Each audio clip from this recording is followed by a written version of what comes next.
अस्सलाम वालेकुम नाज़रीन, अमेरिका और ईरान के डायलॉग के हवाले से स्पेशल ट्रांसमिशन में मैं हूं सैयद मेहदी अब्बास और मैं हूं दुआ आफ्ताब। अच्छा नाज़रीन, तो इस वक्त पाकिस्तान की दो आलमी हैसियत है। एक तो पाकिस्तान मेज़बान भी बना हुआ है, तो दूसरी जानिब पाकिस्तान पूरी दुनिया के लिए मरकज़ निगाह भी बना हुआ है। मरकज़ निगाह इस सूरत में बना हुआ है कि पाकिस्तान ईरान और अमेरिका की मेज़बानी कर रहा है इस्लामाबाद में। इस्लामाबाद जैसे शहर में अमेरिकी वफ़द और ईरानी वफ़द मुआहदा तय करने के लिए आ रहे हैं और बड़ी सिफारतकारी और बड़ा सालिस का किरदार इस वक्त पाकिस्तान अपना रहा है। अमेरिका ईरान जंगबंदी के बाद पाकिस्तान दुनिया के सामने तवज्जो का मरकज बन गया है। पाकिस्तान की मेजबानी में ईरान और अमेरिका के मुज़ाकरात आज और कल इस्लामाबाद में होंगे और उम्मीद है कि जो बाकर कालीबाफ हैं ईरानी स्पीकर, वो वफ्द की क़यादत करेंगे और जेडी वेंस जो अमेरिका के नायब सदर हैं वो अपने वफ्द की क़यादत करेंगे। इस वक्त हमारे साथ मौजूद हैं इस्लामाबाद से ब्यूरो चीफ इस्लामाबाद बिलाल डार। बताइएगा इस हवाले से कि बड़ी पेशरफ्त हो रही है और वहां पे इस्लामाबाद में इस वक्त क्या माहौल देख रहे हैं, क्या क्या तैयारियां देख रहे हैं आप बिलाल डार? जी, इस्लामाबाद के अंदर इस वक्त सिचुएशन कुछ यूं है कि इस्लामाबाद में डी चौक से लेके या जो एरियाज जो सड़कें पार्लियामेंट हाउस की तरफ और रेड जोन की तरफ जा रही हैं, वो तमाम की तमाम सड़कें हर तरफ से बंद कर दी गई हैं और वहाँ पे पुलिस की भारी नफरी डिप्लॉय की गई है और वहाँ पे खारदार तारें लगाई गई हैं। रेड जोन के अंदर जो सिक्योरिटी है वो उसका मेन चार्ज जो है वो फौज के हवाले किया गया, लेकिन उनके साथ साथ रेंजर्स और पुलिस एहलकार भी तैनात है। इसके अलावा डी चौक में इस वक्त खड़ा हूँ, यहाँ पे मौजूद है। अभी थोड़ी देर कबल ही आईजी इस्लामाबाद यहाँ से होके गए हैं, उन्होंने यहाँ विजिट किया और इंतजाम का जायजा लिया और यहाँ जो तैनात है ड्यूटी पे एहलकार उनको हिदायत जारी करके गए हैं। ब्लू एरिया और ये जो इस्लामाबाद की जो बड़ी मार्केट्स हैं आज इनको मुकम्मल तौर पर बंद करवा दिया गया है। पुलिस एहलकार मुसलसल ब्लू एरिया और मुख्तलिफ मार्केटों में गश्त कर रहे हैं और देख रहे हैं कि कोई भी दुकान ना खुल सके, अगर कोई खुलती है तो उसे फौरी तौर पर बंद कर दिया जाता है। जबकि सिचुएशन कुछ यूं है क्योंकि मंदबीन काफी तादाद में पहुंच चुके हैं और कुछ आने वाले हैं, तो इस हवाले से सिक्योरिटी के इंतहाई सख्त इंतजाम किए गए हैं। कश्मीर हाईवे जो सरीना की तरफ जा रही है उस एरिया को सारे के सारे को बंद कर दिया गया। अपारा से रोड्स को बंद कर दिया गया है ताकि कोई भी रेड जोन की तरफ ना जा सके। इसके अलावा मैरियट होटल वाली साइड से भी रास्तों को बंद कर दिया गया। ओल्ड एम्बेसी रोड को भी तकरीबन बंद कर दिया गया और इसी तरह जो ओल्ड एमएनए हाउस वाला रोड है उसको भी बंद किया गया है। हर तरफ से जो रोड जितने भी रोड जाते हैं रेड जोन की तरफ उन तमाम रोड्स को बिल्कुल बंद कर दिया गया। अच्छा बिलाल डार, डाइवर्जेंस के हवाले से भी बातचीत हो रही थी, डाइवर्जेंस के हवाले से भी बताइएगा। डाइवर्जेंस किन किन अहम शाहराहों पर लगाए गए हैं? डी चौक पर भी लगाए गए हैं डाइवर्जेंस? जी, डी चौक में भी डाइवर्जन लगा हुआ है। डी चौक में किसी गाड़ी को किसी को आने की इजाजत नहीं है, सिर्फ पुलिस की या ऑफिशियल्स की गाड़ियां वो मूव कर सकती हैं। जो पुलिस एहलकार हैं चाहे वो लिबास में अपनी वर्दी में है या सादा लिबास में है, उनको भी वो गश्त कर रहे हैं, लेकिन उसके अलावा यहाँ किसी किस्म की ट्रैफिक को नहीं आने दिया जा रहा।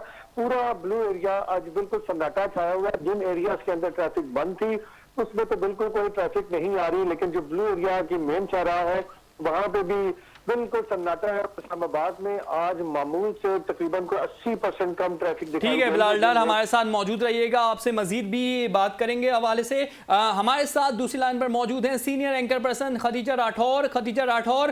पाकिस्तान मेजबान बना हुआ है और मरकज़ निगाह भी बना हुआ है पूरी दुनिया के सामने। बताइएगा कि पाकिस्तान की मेजबानी में होने वाले ईरान अमेरिका मुज़ाकरात की असल अहमियत क्या है पाकिस्तान की नजर में और पूरी दुनिया की नजर में? खदीजा जी बिल्कुल मेहदी, इस वक्त पाकिस्तान जो है वो सालसी का किरदार अदा कर रहा है और पाकिस्तान की अहमियत इस बात से लगाई जा सकती है कि जब ये जंग तीसरी वर्ल्ड वॉर के तरह से गुजर रही थी तो उस वक्त हमने देखा कि शहबाज शरीफ साहब ने जिस तरीके से अपना एक्सपर्ट पैगाम दिया, डोनाल्ड ट्रंप ने इसकी अप्रूवल दी और ईरान की जानिब से भी ये कहा गया था कि पाकिस्तान जो है वो सालसी का किरदार अदा करे। और आज हम देख रहे हैं कि इस वक्त पूरी दुनिया की नजर जो है वो इस्लामाबाद पे है और मंदुबीन और दीगर जो इंटरनेशनल सहाफी हैं उन्होंने भी पाकिस्तान का रुख कर लिया है। बिल्कुल खदीजा, और इस्लामाबाद टॉक्स टॉप ट्रेंड भी बन चुका है। बिल्कुल वजीर दाखिला की जानिब से जो है वो वीजा और अराइवल का जो हुक्म है वो भी दे दिया गया। अब हम देखेंगे कि पाकिस्तान जो है वो सालसी का किरदार अदा कर रहा है और ये इशारे भी मिल रहे हैं कि मुज़ाकरात जो है वो मुस्बत नताइज में जाएं, क्योंकि अब से कुछ देर पहले ईरान ने ये भी कहा है कि अमेरिका अपने जहाज आबना हुर्मस से गुजार सकता है और डोनाल्ड ट्रंप का भी ये पैगाम मौजूद है, उनका भी स्टेटमेंट मौजूद है। जब हमने देखा कि इसराइल ने लेबनान पे हमला किया, जबकि वजीर आजम शहबाज शरीफ ने एक पे वाजे कह दिया गया था कि खित्ते में मुकम्मल जंग बंदी होगी इंक्लूडिंग लेबनान। और लेबनान पे जब इसराइल ने हमला किया उसके बाद डोनाल्ड ट्रंप का भी बयान सामने आया कि हमने इसराइल से बात की है कि वो लेबनान पे अपने हमले कम कर दे, जिसके बाद हमने देखा कि लेबनान की क़यादत ने भी वज़ीर आज़म शहबाज शरीफ से इस हवाले से बातचीत की और अब 1-on-1 मुज़ाकरात होने जा रहे हैं इसराइल और लेबनान के दरमियान। वाज़ेह रहे कि ईरान ने इस चीज़ को वाज़ेह कर दिया था कि लेबनान पे अटैक जो है वो ईरान पे अटैक तस्वुर किया जाएगा। अगर लेबनान में मुकम्मल जंगबंदी होती है, इसराइल अपनी जारियत नहीं करता, तो ईरान सालसी के लिए, मीडिएशन के लिए, इस जंग को रुकवाने के लिए हाजिर है। और इससे पहले भी ये कहा गया था ईरान की जानिब से कि हमें सीज फायर नहीं, मुकम्मल जंगबंदी चाहिए, जिसके बाद वजीर आजम शहबाज शरीफ के एक पैगाम पे हमने देखा कि ईरान ने इसकी रजामंदी जाहिर की। और इस वक्त इस्लामाबाद जो है वो टॉक ऑफ द टाउन बना हुआ है। तमाम दुनिया की नजरें जो हैं वो इस्लामाबाद पे हैं। और कल एक खबर भी आई थी, वैसे तो इस्लामाबाद में बिलाल डार जैसे बता रहे सिक्योरिटी के इंतजाम किए हुए हैं। कल एक खुसूसी ज़ियारा जो है वो भी लैंड हुआ है, जिसमें कई ऐसी गाड़ियां ब्लूटूथ थी जिसमें जेडी वेंस और दीगर जो अहदेदारान हैं अमेरिका से जो मुज़ाकरात के लिए आ रहे हैं, उनके लिए वो गाड़ियां भी इस्लामाबाद पहुंचाई गई हैं ताकि मुज़ाकरात में कोई खलल ना हो। सिक्योरिटी के सख्त इंतजाम जो हैं वो किए गए हैं। इससे पहले एक फेक न्यूज़ सामने ये आ रही थी कि मेहदी ईरान का जो वक्त है, डेलीगेशन है, वो इस्लामाबाद लैंड हो चुका है, लेकिन इस वक्त तक जब तक हम बात कर रहे हैं ईरान का जो डेलीगेशन है वो लैंड नहीं हुआ है। लेकिन इतलात ऐसी मौसूल हो रही है कि अब से कुछ देर में ईरानी डेलीगेशन जो है वो इस्लामाबाद पहुंच जाएगा और कल अहम मुज़ाकरात होंगे। ठीक है, बिलाल डार, खदीजा हमारे साथ मौजूद रहिएगा। बिलाल डार की जानिब दोबारा आएंगे। बिलाल डार, ईरानी वफ्द आज रात में आने का इम्कान है कि वो आज रात इस्लामाबाद पहुंचेगा, तो मुझे मजीद बताइएगा कि आईजी इस्लामाबाद ने मजीद सिक्योरिटी इकदाम बढ़ाए हैं कि जब वफ्द आएगा तो मजीद सिक्योरिटी इकदाम बढ़ाए जाएंगे या मौजूदा जो इकदाम किए गए हैं वो इत्मीनान बख्श हैं? बिलाल डार, आप हमें सुन पा रहे हैं? ठीक है, गालिबन बिलाल डार को हमारी आवाज़ मौसूल नहीं हो रही। खदीजा राठौर, दोबारा आपकी जानिब आऊँगा। खदीजा, आपको मेरी आवाज़ मौसूल हो रही है? जी जी। अच्छा खदीजा, अब्बास इराकची और जो ईरान के स्पीकर हैं बाकर कालिबाफ क़यादत करेंगे ईरानी वफ्द की। गैब का इल्म तो सिर्फ अल्लाह के पास है, हम सिर्फ प्रिडिक्ट ही कर सकते हैं। क्या लगता है, क्या प्रेडिक्शन है आपकी, ईरान क्या क्या मुतालबात रखेगा और क्या क्या मुआहिदों के लिए ईरान मुज़ाकरात की टेबल पे बैठ रहा है? खदीजा, देखिए, डोनाल्ड ट्रंप की जानिब से ये कहा गया था कि ईरान से मुज़ाकरात होंगे, बैठ के बातचीत भी होगी, लेकिन स्ट्रेट ऑफ हॉर्मुज़ जो है वो डोनाल्ड ट्रंप के लिए दर्ज सर बन गया था। आपने देखा कि डोनाल्ड ट्रंप ने नेटो से भी बात की, दीगर ममालिक से भी बात की और फिर आखिर में ये तक कहा उन्हें कि आप अपना जहाज स्ट्रेट ऑफ हॉर्मुज़ लेके जाएं, थोड़ी हिम्मत करें और अगर आप नहीं लेके जा सकते तो हमसे अपना तेल ले लें। तो एक सुपर पावर जो खुद को अपने मुल्क को सुपर पावर समझता है वो स्ट्रेट ऑफ हॉर्मुज़ खुलवाने में नाकाम रहा। अब डोनाल्ड ट्रंप की जो पहली कोशिश यही होगी कि किसी तरीके से ईरान को टेबल पे लाया जाए ताकि ये जो मामला है, ये जो मसला है, इसे हल किया जाए। और हमने देखा कि कुछ घंटों के लिए स्ट्रेट ऑफ हॉर्मुज़ जो है वो खोल दिया गया था। अगर इसराइल दोबारा लेबनान पे अटैक ना करता तो इसे बंद करने की इतलात भी नहीं आती। लेकिन अब ये एक मैसेज आया है ईरान की जानिब से, जो कि ईरानी सरकारी मीडिया जो है उसको क्लेम कर रहा है कि जो जहाज इस वक्त स्ट्रेट ऑफ हॉर्मुज़ से गुजर रहे हैं वो ईरान को इन्फॉर्म करके वहां से गुजर सकते हैं। तो ये एक सबसे बड़ा मसला था कि इससे ठीक है खदीजा, हमारे साथ मौजूद रहिएगा। आपको अहम खबर बताएं कि अमेरिकी नायब सदर जेडी वेंस पाकिस्तान इस्लामाबाद रवानगी के लिए तैयार हो चुके हैं। जेडी वेंस इस्लामाबाद में रवानगी के लिए तैयार हो चुके हैं और वो मुज़ाकरात में शामिल होने के लिए इस्लामाबाद आ चुके हैं। इस्लामाबाद के लिए उनकी आमद हो चुकी है। जेडी वेंस अमेरिकी नायब सदर ने अमेरिका से निकलते हुए जब इस्लामाबाद की जानिब गामजन थे तब भी मीडिया से गुफ्तगू की थी कि पाकिस्तान की सिफारतकारी बहुत अहम है। Pretty clear guidelines, and we're going to see. So I hope you guys have a safe flight. We'll certainly take some questions later on, but for now, let's get on the plane and hit the road. Thank you all. ने अपनी television screen पर मुलाहिजा फरमाया कि अमेरिकी नायब सदर JD Vance media से गुफ्तगू कर रहे थे और इस्लामाबाद पहुंच चुके हैं, आमद हो चुकी है और अमेरिकी क़यादत की वक्त भी करेंगे और रवाना भी हो चुके हैं इस्लामाबाद के लिए। और नाजरीन, ये इस वक्त अमेरिकी वफ्द की क़यादत भी करेंगे। दोबारा बढ़ेंगे खदीजा राठौर के पास। खदीजा राठौर, आपको हमारी आवाज़ मौसूल हो रही है? जी मेरी, आपको मेरी आवाज आ रही है?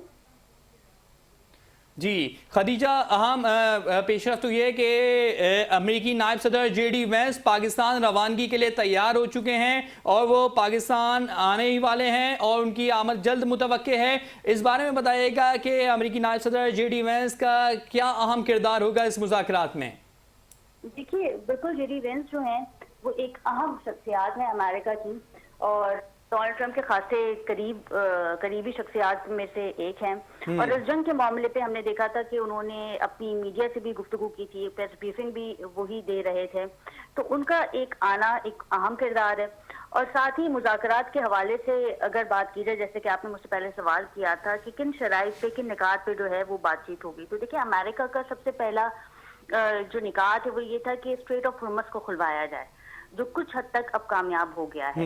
और दूसरे जो अमेरिका के मुतालबात थे वो ये थे कि ईरान जो है वो अपनी मिसाइल्स की रेंज कम कर दे, क्योंकि आपको पता है कि अमेरिका के बहुत अच्छे ताल्लुकात हैं इसराइल से और ईरान के पास जो मिसाइल मौजूद है वो बआसानी इसराइल को टारगेट कर सकता है। इस जंग में तो बहुत सारी ऐसी चीजें थी, इक्विपमेंट से, मिसाइल से, वेपन से, जो ईरान ने इस वक्त इस्तेमाल ही नहीं किए थे। तो अब ये एक मुतालबा होगा अमेरिका की जानिब से कि ईरान जो है वो अपनी मिसाइल्स की रेंज कम कर दे और दूसरा ये है कि अपना हॉर्मज़ को जो है वो फिल फौरी खुलवाया जाए। और ईरान की जानिब से कहा गया है कि वो टूल लेंगे इसका, तो उसकी भी उस चीज भी जो है वो गौर फिक्र हो सकता है। लेकिन ईरान का जो मुतालबा है वो ये है कि खलीजी ममालिक में अमेरिका के अड्डों को खत्म किया जाए। इस पे ईरान ने जो है, हमने देखा कि कल उनके वजीर खारजा से भी, सऊदी के वजीर खारजा से भी बातचीत हुई थी, गुफ्तगू हुई थी और जंग के बाद ये पहला बराह रास्त राब्ता था ईरान और सऊदिया का। इससे पहले हमने देखा था कि ईरान ने सऊदिया पे हमले भी किए, पेट्रोकेमिकल कॉम्प्लेक्स पे भी हमला किया गया, जिसके बाद पाकिस्तान ने इसकी शदीद मजम्मत की। ठीक है खदीजा, हमारे साथ मौजूद रहिएगा। Senior anchor person Aftab Mugheri भी हमारे साथ मौजूद हैं। आफ्ताब मुगैरी साहब, पाकिस्तान मेज़बान है और इस वक्त मरकज़ निगाह भी बना हुआ है, और ये बताइएगा कि पाकिस्तान की मेज़बानी में होने वाले अमेरिका ईरान मुज़ाकरात की अहमियत पाकिस्तान की नज़र में और दुनिया की नज़र में कैसे देखते हैं आप? आफ्ताब, आपको हमारी आवाज़ मौसूल हो रही है?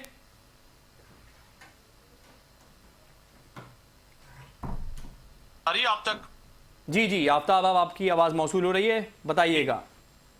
मैं ये कह रहा था कि ये बहुत बड़ा आज कह सकते हैं कि इस खित्ते समेत पूरी दुनिया के लिए बड़ा फैसला होने जा रहा है और इस फैसले के नतीजे में मैं समझता हूं कि इस्लामाबाद की अहमियत यकीनी तौर पर पूरी दुनिया में काबिल दीद है और पाकिस्तान के जो है सिपाही सालार और पाकिस्तान के chief of defence force, chief of army staff field marshal Saeed Asim Munir साहब और वजीर आजम शहबाज शरीफ और वजीर खारजा और नायब डिप्टी प्राइम मिनिस्टर जो हैं इसहाक डार की जो कोशिशें हैं बिलाकर रंग लाई हैं और उसके नतीजे में जो है आज आप देख रहे हैं कि पूरी दुनिया की नजरें, पूरी दुनिया के मीडिया हाउसेस और सहाफ़ी इस्लामाबाद पहुंच चुके हैं। और इसके साथ साथ थोड़ी देर पहले जो आपने भी खबर दी कि जो है अमेरिकन वफ्द जो है वो भी इस्लामाबाद पहुंच चुका है और इसके साथ साथ ईरान का वक्त भी इस्लामाबाद जो मुख्तलिफ जराए खबर दे रहे थे कि जी वो भी पहुंच चुका है। तो फैसला अब आन करीब है और जो कि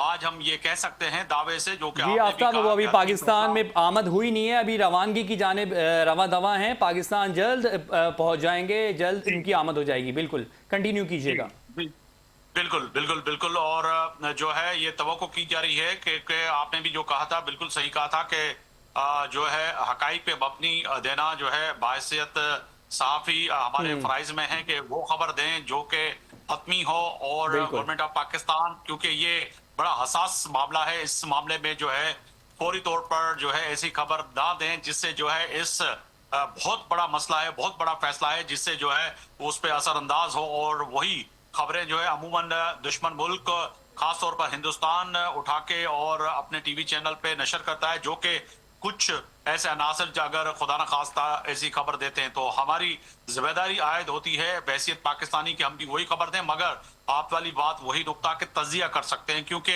जो फरीक अब टेबल पे बैठने के लिए आमादा हुए हैं कि हमारी भी यही दुआ है बहैसियत पाकिस्तानी कि अल्लाह करे कि ये पूरी जो जंग है ताहयात खत्म हो और तर्क की जानिब जो है ईरान समेत जो है पूरी दुनिया आगे बढ़े, जो कि थोड़ी देर पहले खुशाइन खबर आई कि वजीर खारजा जो है डिप्टी वजीर खारजा जो ईरान के हैं, उनकी जो स्टेटमेंट भी बड़ी अहम थी कि उन्होंने कहा कि ये स्ट्रेट ऑफ हॉर्मज जो है सिर्फ दीगर ममालिक के नहीं मगर अमेरिकन के लिए भी खुला है। तो इससे कहा जाए कि कहीं ना कहीं जो है ईरान जो है अब ये फैसला कर चुका है कि उनकी नीयत पहले भी थी कि वो टेबल टॉक पे यकीन रखते हैं और अब भी है कि वो आगे बढ़ना चाहते हैं। और गुज़श्ता 40 बरस से जायद जो है जो ईरान पे पाबंदियां हैं, उसके बावजूद जो है ईरान की कोशिश है कि किसी भी तरह दुनिया इन्वॉल्वमेंट करे और दुनिया आके इस मसले को हल करवाए कि जैसे कि वो भी दुनिया के साथ बराह रास्त सफर भी कर सकें, कारोबार भी कर सकें, अपनी जो है जरूरत जिंदगी की तमाम वो चीजें जो है वो ले सकें जो कि ईरानियों का भी हक है। तो मैं समझता हूं कि ईरान की नीयत बिल्कुल वाज़ेह तौर पे साफ नजर आती है कि वो अब भी इन मुज़ाकरात पे यकीन रखते हैं और पहले भी रखते थे। तो समझा जाए कि अब प्रेसिडेंट ट्रम्प और जो वाइस प्रेसिडेंट जो है, जैसे कि आपने कहा कि वो निकल चुके हैं, वो पाकिस्तान रात गए पहुंचेंगे और पहुंचने के बाद जिस तरह से कल ये मुज़ाकरात होंगे तो तय है कि अब पूरी दुनिया की जो नजरें हैं वो इस्लामाबाद की जानिब हैं और इस्लामाबाद जो है कहीं ना कहीं जो इस वक्त कोशिश कर रहा है कि जो बातचीत हो और उससे जो है ठोस नताइज निकल सकें। तो नताइज की अगर बात करें तो वो बड़े अहम है, जो कि कहीं ना कहीं कई दिनों से जो है पाकिस्तान बाकी 12 कोशिश थी पाकिस्तान के वजीर आजम की, पाकिस्तान के chief of defence force field marshal Saeed Asif Munir साहब की, के कुछ नुकात पे जैसे प्रेसिडेंट ट्रम्प ने खुद आके ये मीडिया पे कहा कि बहुत सी चीजों पे बात हो चुकी है, चंद नुकात हैं जिस पे बात होना बाकी है। तो उन्हीं अल्फाजों को लेके बहसियत साफी मैं समझ सकता हूं कि यानी कि पहले बहुत सी चीजें तय पा चुकी हैं तमाम लोग, तमाम फरीकें, यानी कि ईरान, पाकिस्तान और इसी तरह जो है इसराइल को भी यकीनी तौर पर, जैसे कि कल प्रेसिडेंट ट्रम्प ने खुद बताया कि मेरी उनसे बात हुई है।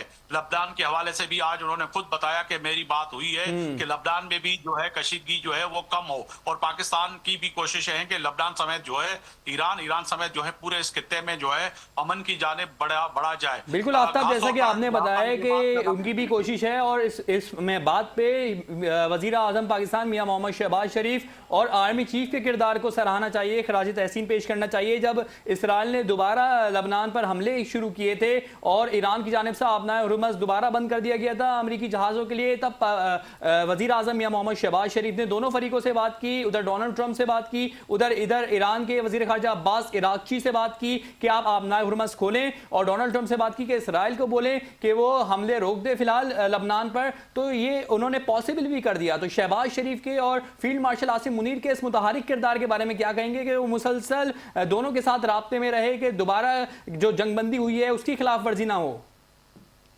बिल्कुल आपने दुरुस्त फरमाया कि पाकिस्तान के वजीर आजम और पाकिस्तान के chief of defence force field martial Asif Munir साहब की जो है उन अनतक काविशें और कोशिशों का जो है आखिर उन्होंने रंग लाया और कम से कम जो लबनान के अंदर और लबनान के जो है कह सकते हैं कि आज भी वजीर आजम से उनके वजीर आजम की बात भी हुई और उन्होंने वजीर आजम पाकिस्तान को ये भी कहा कि आप जब बात कर रहे हैं तो कोशिश करें कि लबनान का मामला भी हल की जानिब बढ़े। तो कल वजीर आजम ने खुद जो है इस मामले पे जो है प्रेसिडेंट ट्रम्प से भी बात की थी। और इसके साथ साथ अगर बात की जाए कि तमाम वो दुनिया के ममालिक जो कि 12 वज़ीर आज़म पाकिस्तान को मुबारकबाद के और सालिसी पे किरदार अदा करने पर जो है मुबारकबाद की जो टेलीफोन कर रहे हैं और बातचीत जो कर रहे हैं, उनमें भी वज़ीर आज़म का मौक़िफ़ जो है बड़ा दो टोक है कि कहीं ना कहीं ये सिर्फ ईरान की नहीं लबनान के लिए भी आप कोशिश कर रहे हैं कि वहाँ पे भी जो है अमन हो और जो है वहाँ पे जो मासूम लोगों की जो आम वीडियो आती हैं जो देखने से आम लोग जो है कासिर हैं वो देख के। ठीक है खदीजा, आपकी जानिब बढ़ेंगे। ये मौक़िफ़ आ गया है आफ्ताब मुगैरी का। खदीजा आप बताइएगा कि जेडी वेंस भी ये रवाना हो चुके हैं पाकिस्तान आने के लिए। जेडी वेंस कौन कौन से मुतालबात सामने रख सकते हैं, क्या प्रेडिक्शन हमारे पास, और क्या वो भी कुछ नरमी दिखाएंगे अपनी पॉलिसीज़ में जो डोनाल्ड ट्रंप ने उनको बताई है? देखिए, ईरान की जानिब से 10 निकात जो है वो दिए गए थे, जिसपे कुछ निकात ऐसे थे जो दोनों की जानिब से जो है वर्किंग में थे और ये बताया जा रहा था कि निकात पे जो है वो बासानी अमेरिका भी मान जाएगा और ईरान की जानिब से भी मुस्बत जवाब आए थे। जी। और जैसे कि मैंने पहले कहा कि ये जो स्ट्रेट ऑफ हुर्मुज़ था ये एक मामला बना हुआ था डोनाल्ड ट्रंप के लिए कि इसे खोला जाए, क्योंकि हमने देखा कि डोनाल्ड ट्रंप इसे खुलवा ना सके, जिसके बायस दुनिया में उनकी खासी बेइज्जती हुई है। कभी तो वो बिल्कुल ही हेल्पलेस नजर आ रहे थे, लाचार नजर आ रहे थे, नेटो से मदद मांग रहे थे, और कभी कभार वो ये खुद भी कहते थे कि हमारे लिए मिनटों का खेल है, हम अब अपना हुर्मुज़ को जो है वो कुछ ही दिनों में या कुछ ही घंटों में जो है वो खुलवा लेंगे। और इसकी कमेंट और स्टेटमेंट जो है वो मेहदी सबके सामने ही है। तो ये एक, और दूसरी बात ये कि देखिए इस्राइल इस वक्त अपनी सिक्योरिटी चाहता है। ईरान वो पहला अरब ममालिक है जिसने बराह रास्त रिटेलिएट किया इस्राइल पे। इस्राइल को पहले तो अपने आयरन डोम और दीगर जो न्यूक्लियर प्लांट्स हैं उस पर बड़ा फख्र था, जिससे हमने देखा कि जिस तरीके से ईरान ने रिटेलिएट किया तो इस्राइल को खासा नुकसान पहुंचा है। और ये जो इस वक्त पीस की बातें चल रही हैं, इस्राइल इसे सबोटाज करने के लिए कुछ कोशिशें भी कर सकता है। यही वजह है कि पाकिस्तान हुक्काम की जानिब से, हमारी गवर्नमेंट की जानिब से जा रहे थे और नस्लियां बंद होती जा रही थी, तो पाकिस्तान का ये बहुत बड़ा कारनामा है। बिल्कुल पाकिस्तान का बड़ा कारनामा है। जी खदीजा, कंटिन्यू कीजिएगा। जी बिल्कुल। तो ये पाकिस्तानी गवर्नमेंट की जानिब से ये कहा गया था कि जब तक ये मुज़ाकरात नहीं होते, और आपने खुद भी कहा कि जब तक ऑफिशियल स्टेटमेंट नहीं आ जाता अमेरिका की जानिब से, ईरान की जानिब से या पाकिस्तानी सरकारी मीडिया की जानिब से, तो ये बातें ना की जाएं, क्योंकि बहुत सारे ऐसे व्लॉगर्स भी मौजूद हैं यहाँ पे मेहदी जो ये बता देते हैं कि हमारे पास अहम खबर है, इन निकात को मुस्तरद कर दिया है, इन निकात पे बातचीत जारी है। जो निकात अहम है वो आप भी जानते हैं, हम भी जानते हैं। एक तो ये कि ईरान जो है वो न्यूक्लियर पावर ना बने, दूसरा ये कि ईरान के पास जो मिसाइल्स हों वो उसकी रेंज ऐसी हो कि वो इस्राइल ना कर सकें। अब हुर्मुज़ जो है वो एक मामला बना हुआ है। पहले तो डोनाल्ड ट्रंप ने ये कहा था कि हम ईरान में रिजीम चेंज लेकर आएंगे, लेकिन अब ये वाज़ेह हो चुका है कि रिजीम चेंज इतनी आसानी से ईरान में नहीं आ सकता। फिर सबसे बड़ा जो इस वक्त डोनाल्ड ट्रंप के लिए एक सिचुएशन ये है वो है एप्स्टेन फाइल। इस्राइल की जानिब से भी डोनाल्ड ट्रंप को ब्लैकमेल किया जाता है, इन मुतालबात पे आप ईरान को लेकर आए, वरना तो फिर वो आपकी फाइल्स और आपकी जो दीगर चीजें हैं वो सोशल मीडिया पे और मीडिया पे आ सकती हैं। तो कुछ निकात हैं जिन पे इस वक्त दोनों की जानिब से मंजूरी दे दी गई है, कुछ निकात पे जो है वो डिस्कशन हो रहा है, लेकिन बिल्कुल इस जंग को रुकवाने में पाकिस्तान का अहम किरदार है। पूरी दुनिया की नजर जो है वो पाकिस्तान पे है। भारत का मीडिया आप उठा के देख लें, मैं तो हंसती हूँ जिस तरीके से उनके एंकर्स बात कर रहे हैं, तबसरे दे रहे हैं। मोदी को साइड लाइन लगा दिया है, जबकि आप खुद सोचें मेहदी के मोदी के बहुत अच्छे ताल्लुकात थे इसराइल से। जब इसराइल ने ईरान पे हमला किया उससे एक दिन पहले मोदी जो है वो इसराइल में मौजूद थे, और अमेरिका के साथ भी मोदी के जो है वो ट्रेड्स हैं, ताल्लुकात हैं, अच्छी बातचीत है। और जिस तरीके से भारत को इस पूरे सिनेरियो में साइड लाइन लगाया और पाकिस्तान को लेकर आया। पहले भारत ये कहता था कि पाकिस्तान जो है वो दहशतगर्दी करता है, दहशतगर्दी को सपोर्ट करता है, जबकि पाकिस्तान हमेशा इसका विक्टिम रहा है। पाकिस्तान ने कभी दहशतगर्दी को सपोर्ट नहीं किया, बल्कि दहशतगर्दी की मजम्मत की है। और आज इसका सबसे बड़ा सबूत ये है कि अमन की कोशिशें की जा रही हैं पाकिस्तान में, इस्लामाबाद में। वो दो ममालिक जो पिछले 1 माह से जायद जंग लड़ रहे थे, वो आज पाकिस्तान के कहने पे सालसी के लिए रजामंद भी हुए, और इस्लामाबाद में इस वक्त बड़ी हलचल भी है। और खुशाइन बात है कि पाकिस्तान जो है वो सालसी करवा रहे हैं इन दो अहम ममालिक में। जी मेहदी, बिल्कुल आपने सही फरमाया खदीजा के जिस तरीके से पाकिस्तान मेज़बान बना हुआ है और मरकज़ निगाह बना हुआ है, उसी तरीके से वो इंडिया को जलाने के एक हथियार भी बना हुआ है, और ये जरिया बना हुआ है कि जिसकी वजह से इंडिया की आवाम मोदी को बोल रही है कि जो कारनामा आपको करना चाहिए वो पाकिस्तान फिर बाजी ले गया, पाकिस्तान फिर वो आपको जला गया, पाकिस्तान फिर दुनिया में मरकज़ निगाह बन गया जो हम बनना चाह रहे थे। और तो ये जो पाकिस्तान की अहमियत है, जो पाकिस्तान को ये मनसब मिला है, जो पाकिस्तान को मेज़बानी मिली है, ये इंडिया वाले कैसे इसको हजम करेंगे और कैसे इसको ले रहे हैं? देखिए, पहले तो वो डोनाल्ड ट्रंप के बयान को ही हजम नहीं कर सके मेहदी। जब डोनाल्ड ट्रंप ने कहा कि 5 तैयारे गिराए, फिर डोनाल्ड ट्रंप ने कहा 7 तैयारे गिराए, फिर एक दफा तो डोनाल्ड ट्रंप ने कहा कि 9 तैयारे गिराए। पाकिस्तान ने भारत के, तो वो इस स्टेटमेंट को तो वो हजम नहीं कर सके। उनकी पार्लियामेंट में उनकी अपोजिशन की जानिब से भी मोदी पे तनकीद की गई, उनकी अवाम ने खुद उन पे जो है वो तनकीद की। और भारतीय मीडिया और भारत खुसूसी सिर्फ एक ही चीज कर सकता है, वो ये कि वो अपनी बॉलीवुड की एक ठीक फिल्म है बना खदीजा, सकता है हमारे साथ जिसमें- लाइन पर मौजूद रहिएगा जी। खदीजा हमारे साथ मौजूद रहिएगा। इस वक्त हम बात करेंगे अमरीकी सदर डोनाल्ड ट्रंप के नुमाइंदा खुसूसी साजिद तारड़ हमारे साथ वाशिंगटन से मौजूद हैं। उनसे जानेंगे कि अमेरिका में कितनी उम्मीद है कि जो जंग बंदी है ये हो जाएगी और अमन मुज़ाकरात कामयाब होंगे। जी साजिद। साजिद साहब, आपको हमारी आवाज मौसूल हो रही है?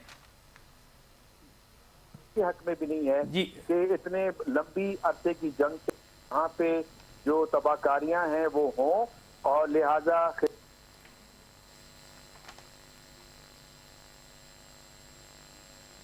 साजिद साहब, आपको हमारी आवाज मौसूल हो रही है? साजिद साहब, आपको हमारी आवाज मौसूल हो रही है?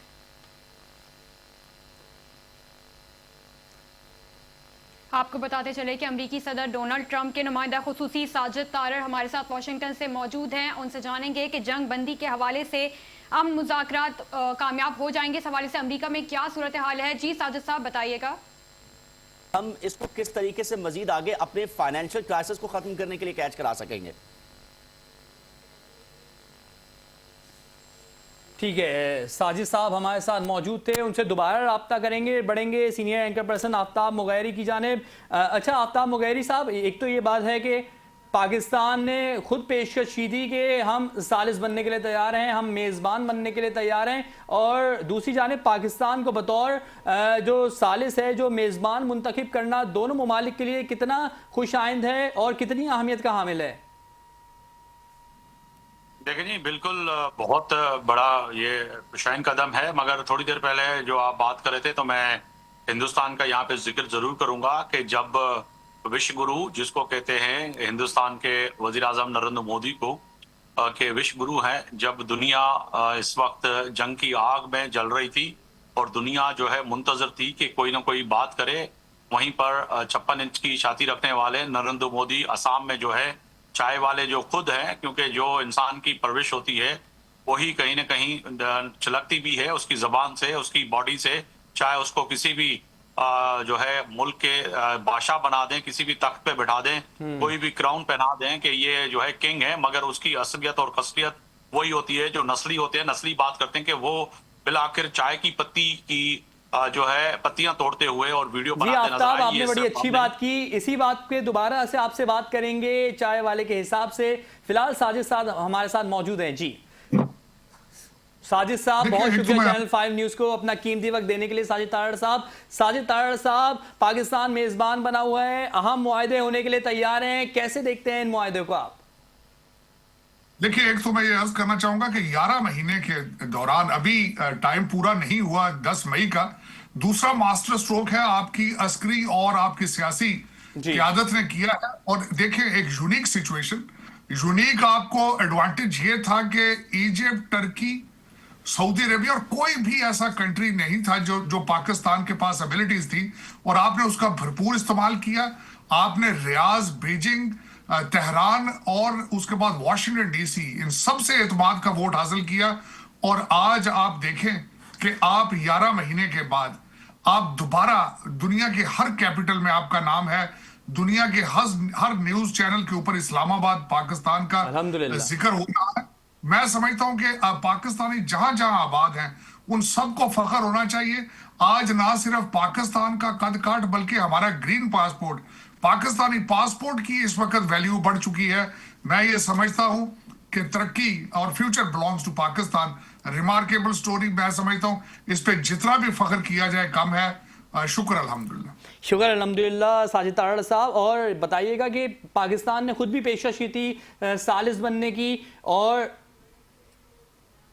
जी आफ्ताब मुगैरी, साजिद तारड़ साहब हमारे senior anchor person Aftab Mugheri भी हमारे साथ मौजूद हैं। आफ्ताब मुगैरी साहब, अगर आपको भी साजिद तारड़ साहब से सवाल करने हैं, उनसे सवाल करने हैं कोई अहम, तो आप भी कर सकते हैं। जी आफ्ताब मुगैरी। बिल्कुल, साजिद तारड़ साहब का बड़ा अहम रोल है पाकिस्तान के जो है तमाम इश्यूज को व्हाइट हाउस समेत जो है ऐवान तक पहुंचाना। और साजिद साहब गुज़श्ता कई साल से जो है बरसों से जो है पाकिस्तान की जो कोशिशें कर रहे हैं, पाकिस्तान की बका की जो जंग लड़ रहे हैं, और साजिद साहब से कई प्रोग्रामों में मुलाकात भी होती रही है और हमारे प्रोग्रामों में भी शामिल होते हैं। तो साजिद साहब के ऊपर भी तनकीद होती है। कुछ नाम नेहात जो यूथिये हैं जो कि नहीं चाहते हैं कि साजिद साहब जैसे लोग जो है पाकिस्तान की बका की जंग लड़ें और पाकिस्तान का असल चेहरा जो है वो दुनिया तक पहुंचाएं। तो हम अमूमन साजिद साहब के तमाम उन प्रोग्रामों को देखते रहते हैं। साजिद साहब, एक तो बहुत शुक्रिया कि आपने वक्त दिया, मगर एक सवाल यहाँ पे ये भी पैदा होता है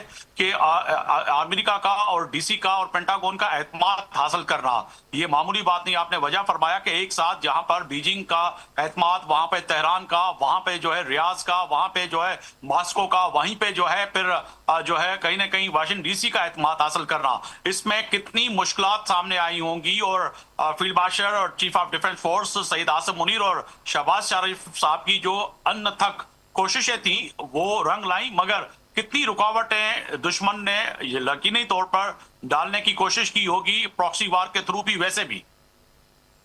देखिए, इस वक्त आप अगर देखें मुश्किलात, दो चीजें बताना चाहूंगा। एक तो 12 साल अमेरिका की वीक फॉरेन पॉलिसी का भारत ने, इजराइल ने भरपूर फायदा उठाया। और उसके बाद इस वक्त डोनाल्ड ट्रंप साहब जो है उन्होंने एक एंटी वार कैंडिडेट थे। फॉल ऑफ काबुल को उन्होंने देखा, हमेशा उस पर तनकीद करते थे, उसको साफ करने की कोशिश की। और उसके बाद आज अगर मैं आपको कोशिशों के बारे में बताऊं, इस वक्त डोनाल्ड ट्रंप साहब, प्रेसिडेंट ट्रंप साहब के साथ डायलॉग करना इतना आसान नहीं है। आपने दुनिया के बड़े बड़े लीडरान को देखा होगा कि ओवल ऑफिस में आके उनकी बोलती बंद हो जाती है, लेकिन सिर्फ और चंद लोग, मेरे ख्याल सिर्फ हमारे फील्ड मार्शल साहब, उनके पास ऐसा, एक तो उन्होंने जो 10 मई को वाकया किया था, डोनाल्ड ट्रंप साहब हमेशा दलेर और साफ को और क्लियर हेडेड लोगों की इज्जत करते हैं। और आज आपने देखा है कि ये एडवांटेज सिर्फ और सिर्फ हमारे फील्ड मार्शल साहब को हासिल है कि डायरेक्ट एंगेज करते हैं वो व्हाइट हाउस को, प्रेसिडेंट ट्रंप के साथ, और वो बात उनकी मानते हैं इस वक्त। और दूसरा सबसे बड़ा कारनामा हमारे फील्ड मार्शल साहब ने उसको जो करार दिया है, बनाया है, कि किस तरीके से वो सऊदी अरेबिया जाके बैठे रहे, ना सिर्फ सऊदी अरेबिया को रोके रखा इस जंग में कूदने से, बल्कि जीसीसी गल्फ कंट्रीज को ये बावर कराते रहे कि ये जंग इजराइल जीत जाएगा अगर आप एक दूसरे के दस्तों गिरबान होंगे। तो मेरे ख्याल में, जिस तरह मैंने आपको बताया है कि ये अगली सेंचुरी पाकिस्तान की सेंचुरी है, दुनिया के मुआहदे आप दोहा को रिप्लेस करेंगे, आपकी यूनिक सिचुएशन, आपका वॉशिंगटन डीसी में रिस्पेक्ट और बीजिंग की रिस्पेक्ट जो है, मैं समझता हूं ह्यूज। यहां पे एक मेंशन करना चाहूंगा, 1970s में आप पहले कंट्री थे जिन्होंने अमेरिका और चाइना को करीब लेकर आए थे, और आज आप फिर वो एक ब्रिज बनने के लिए तैयार हैं। आप दोबारा ये रोल अदा करेंगे, चाइना और अमेरिका को करीब लेकर आएंगे, और दुनिया में अमन की जगह जो है, अमन के फैसले इस्लामाबाद में हुआ करेंगे। इसी की सबसे ज्यादा तकलीफ आपने खुद भी फरमाया है, एक इस वक्त भारत में है, दूसरी इजराइल में है, और तीसरी आपके ये जो समझते हैं अमीर घरों के बिगड़े बच्चे जो कि वहां से भागे हुए दुनिया के मुख्तलिफ शहरों में बैठ के 5th जनरेशन वार लड़ रहे हैं पाकिस्तान के खिलाफ, इस वक्त सबसे ज्यादा तकलीफ में वो मुब्तला है। इनके लिए दुआएं खैर करनी चाहिए, और मेरे ख्याल में इनको आज समझना चाहिए कि पाकिस्तान की तरक्की रोकना आज आपके बस में नहीं है। आखिरी चीज कोट करना चाहूंगा, हमारे फील्ड मार्शल साहब ने टेम्पा फ्लोरिडा में आके कहा था पाकिस्तानी क्राउड के सामने कि पाकिस्तान ने तरक्की करनी ही करनी है, इसकी स्पीड का तयन हमने खुद करना है। तो स्पीड आप देख लें, 11 महीने के अंदर दूसरा मास्टर स्ट्रोक। अल्हम्दुलिल्लाह। और साजिद तारड़ साहब, बिल्कुल दुरुस्त फरमाया आपने। और साजिद तारड़ साहब, देखिए जिस तरीके से मियां मोहम्मद शहबाज शरीफ का किरदार रहा है, आसिम मुनीर साहब का किरदार रहा है, और जैसा आपने भी बताया कि दुनिया में अब ग्रीन पासपोर्ट की इज्जत मजीद बढ़ गई है, और डोनाल्ड ट्रंप को भी किसी बात के लिए, किसी मौक़िफ़ के लिए मनाना आसान नहीं होता, लेकिन फील्ड मार्शल ने और वज़ीर आज़म पाकिस्तान मियां मोहम्मद शहबाज शरीफ ने ये कर दिखाया है। तो क्या जो आलमी अमन अवार्ड के लिए मियां मोहम्मद शहबाज शरीफ और फील्ड मार्शल को नामजद किया जाना चाहिए? मेरे ख्याल में ये अवार्ड आपका है, पाकिस्तान का अवार्ड है। इसको जो एक्स इटालियन प्राइम मिनिस्टर हैं वो भी इसका जिक्र कर चुके हैं। मैं ऑलमोस्ट श्योर हूं, गारंटी करता हूं कि अगला पीस प्राइज, देखिए तीसरी आलमी जंग को रोकना इतना आसान नहीं था। आपकी अनथक कोशिशें हैं, आपकी सियासी और अस्करी लीडरशिप, आप देखें किस खूबसूरती से आपने रात दिन मेहनत करके इस चीज को रोका है। पूरी दुनिया आज पाकिस्तान की शुक्रगुजार है। अगला वर्ल्ड नोबेल पीस प्राइज आपका होगा, इसमें कोई शक ही नहीं है। मैं इस वक्त इंटरनेशनल जरीदे पढ़ रहा हूं, हर एक जो है रिकमेंड कर रहा है कि आप डिजर्व करते हैं अगला जो पीस प्राइज है। और मैं आज मैं बड़े अरसे के बाद अच्छी खबरें पाकिस्तान से आनी शुरू हुई हैं। मैं समझता हूं अल्लाह करे ऐसी खबरें आती रहें और आप हमेशा इसी तरह दुनिया की तवज्जो है वो इस्लामाबाद पे रहे। दुनिया की तवज्जो इस्लामाबाद पर है और इंशाल्लाह ताला साजिद तारड़ साहब आपकी बात को खुदा हकीकी ताबीर भी अदा करे। अच्छा, मुझे ये बताइएगा साजिद तारड़ साहब के पाकिस्तान ने खुद पेशकश की थी सालिस बनने की, लेकिन बतौर अमेरिका, बहैसियत अमेरिका ने क्या सोचा कि पाकिस्तान को ही सालिस बनाए? क्या उनको भी पाकिस्तान की क्रेडिबिलिटी के बारे में या जनरल आसिम मुनीर से वो बहुत मुतासिर हैं और मियाँ मोहम्मद शहबाज शरीफ से बहुत मुतासिर हैं, इसीलिए उन्होंने भी पाकिस्तान को बतौर सालिस कबूल किया? डेफिनेटली। एक तो मैं दूसरे एक पॉइंट अर्ज करना चाहूंगा, एक नया ब्लॉक बन के सामने आ रहा है जिसमें इजिप्ट, टर्की, सऊदी अरेबिया और पाकिस्तान है। और अगर देखा जाए तो दूसरे 4 ममालिक में आपको एक यूनिक सिचुएशन हासिल है, यूनिक आपकी एबिलिटी है कि बीजिंग और वॉशिंगटन डीसी, ना सिर्फ वॉशिंगटन डीसी बल्कि बीजिंग भी आपके ऊपर इत्मीनाद करता है। इजिप्ट जो है वो दर हकीकत वो इजराइल के साथ अंगेज रहता है, टर्की जो है वो उसने इजराइल को रिकॉग्नाइज कर रखा है, लेकिन आप एक वाहिद कंट्री थे जो तेहरान, रियाज, वॉशिंगटन डीसी और बीजिंग सारे के सारे आप पे इत्मीनाद करते हैं। बड़ी यूनिक सिचुएशन है। मेरे ख्याल में वो जो एक ख्वाब था कि एक मुस्लिम नेटो बनेगी, इस्लामिक नेटो बनेगी, मुस्लिम उम्मा को लीड करेंगे, इसमें आप इस वक्त सरे फहरिस्त हैं। आपके पीछे दूसरे नंबर पर टर्की और इजिप्ट आएगा, सऊदी अरेबिया आएगा, लेकिन आप सारे इस खित्ते को लीड करेंगे। इस जंग के बाद इस जंग के सम्राट क्या होंगे? गल्फ कंट्रीज और दूसरे कई कंट्रीज ये समझ चुके हैं कि डिफेंस करना, डिफेंस में वो वीक है, डिफेंस को इंप्रूव करेंगे, नए असले लेंगे, नए सिस्टम लेंगे, लेकिन उन सारी चीजों को लीड आप करेंगे। आपका थंडर तैयारा मार्केट होगा। हमारे फील्ड मार्शल साहब अपने डिफेंस कैपेबिलिटीज जो है वो पहले भी इस प्रोडक्ट को इंट्रोड्यूस करा चुके हैं। आपने देखा होगा जी आफ्ताब मुगैरी साहब, जैसा कि आपने भी सुना, साजिद तारड़ साहब कह रहे हैं कि पाकिस्तान लीड करेगा मुस्लिम उम्मा की कमान। बड़ा अहम सवाल पैदा होता है इस बारे में। बिल्कुल बिल्कुल साजिद साहब वजह फरमा रहे हैं और अल्हम्दुलिल्लाह और अल्लाह का लाख लाख एहसान है कि इस वक्त जी आफ्ताब कंटिन्यू कीजिएगा। जब आपकी नीयतें साफ हो जाती हैं साजिद साहब, जो कि आप इस वक्त ग्राउंड पे सिचुएशन देख रहे हैं, आप इस वक्त अमेरिका में मौजूद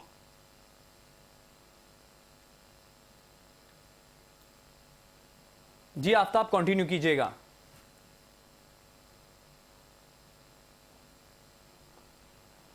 आफ्ताब मुगैरी का राब्ता मुनक़ता हो गया है। जी दोबारा आफ्ताब, आपको हमारी आवाज मौसूल हो रही है? जी जी जी जी आफ्ताब कंटिन्यू कीजिएगा। सवाल मेरा बड़ा अहम था साजिद साहब के सामने कि साजिद साहब क्या आम पब्लिक का जो रिएक्ट था, जो कि प्रेसिडेंट ट्रंप के इस जंग के ऐलान के बाद अब जब पाकिस्तान मेजबानी कर रहा है, तो पाकिस्तान के हवाले से अगर बात की जाए कि आपके रोजाना मुख्तलिफ सेनेटर से, कांग्रेसमैन से बातचीत भी होती है, मुलाकातें भी होती हैं, तो आम वहां का अमेरिकन जो है इन मुज़ाकरात को इस्लामाबाद में होते हुए कैसे देख रहा है?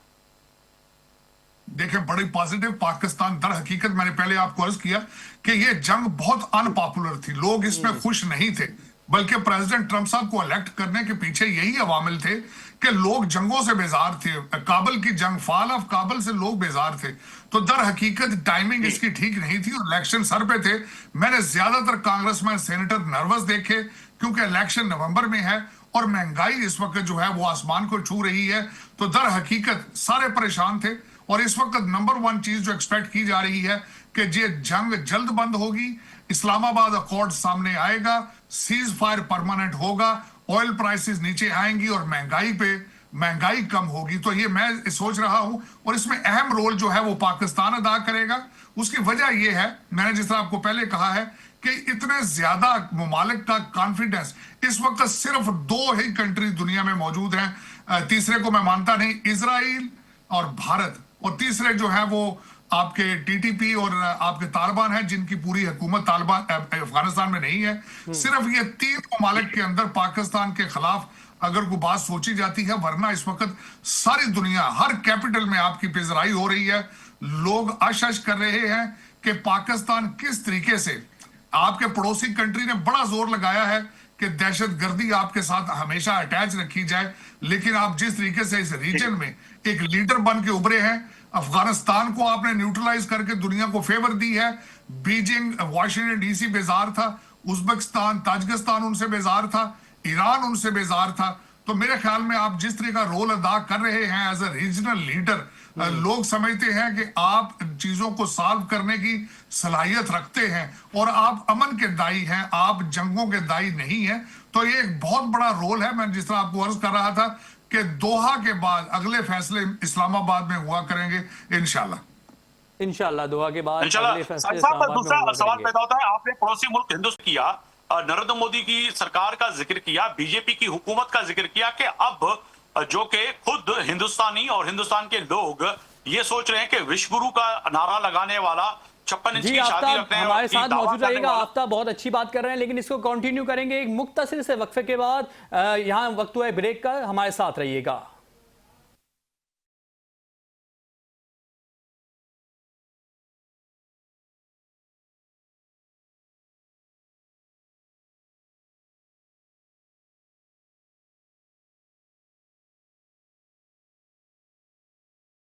नाज़रीन, स्पेशल ट्रांसमिशन में बात हो रही थी इस्लामाबाद में होने वाले मुज़ाकरात के हवाले से, और इस बारे में बात हो रही थी। हमारे साथ मौजूद थे साजिद तारड़ साहब, नुमाइंदा खुसूसी अमेरिका से, और हमारे साथ मौजूद थे senior anchor person Aftab Mugheri साहब। दोबारा मौजूद हैं हमारे साथ आफ्ताब मुगैरी साहब और साजिद तारड़ साहब भी।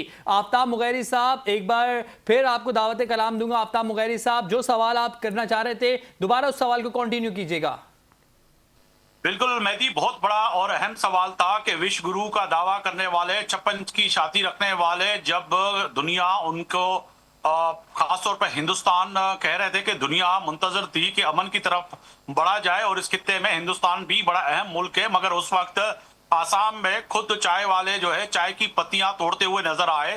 तो साजिद साहब, इस चीज को भी तो दुनिया तारीख में याद रखेगी कि जब एक दुनिया में आलमी जंग थी, मईशत की जंग थी, इसराइल की, ईरान की, अमेरिका की जंग थी, उस वक्त जो है नरेंद्र मोदी और बीजेपी के हुक्मरान जो है चाय की पत्तियां तोड़ने में आसाम में मसरूफ थे, अपनी इलेक्शन कैंपेन में मसरूफ थे। दूसरी तरफ ईरान जो कि बारहा हिंदुस्तान दावा करता है कि हमारा अच्छा दोस्त, मगर वहां पर मासूम शहरी के ऊपर हमले हो रहे थे इसराइल की जानिब से और 12 बमबारी हो रही थी, और उस वक्त जब जरूरत थी अच्छे दोस्त की तो वो पीठ दिखा के भाग गया।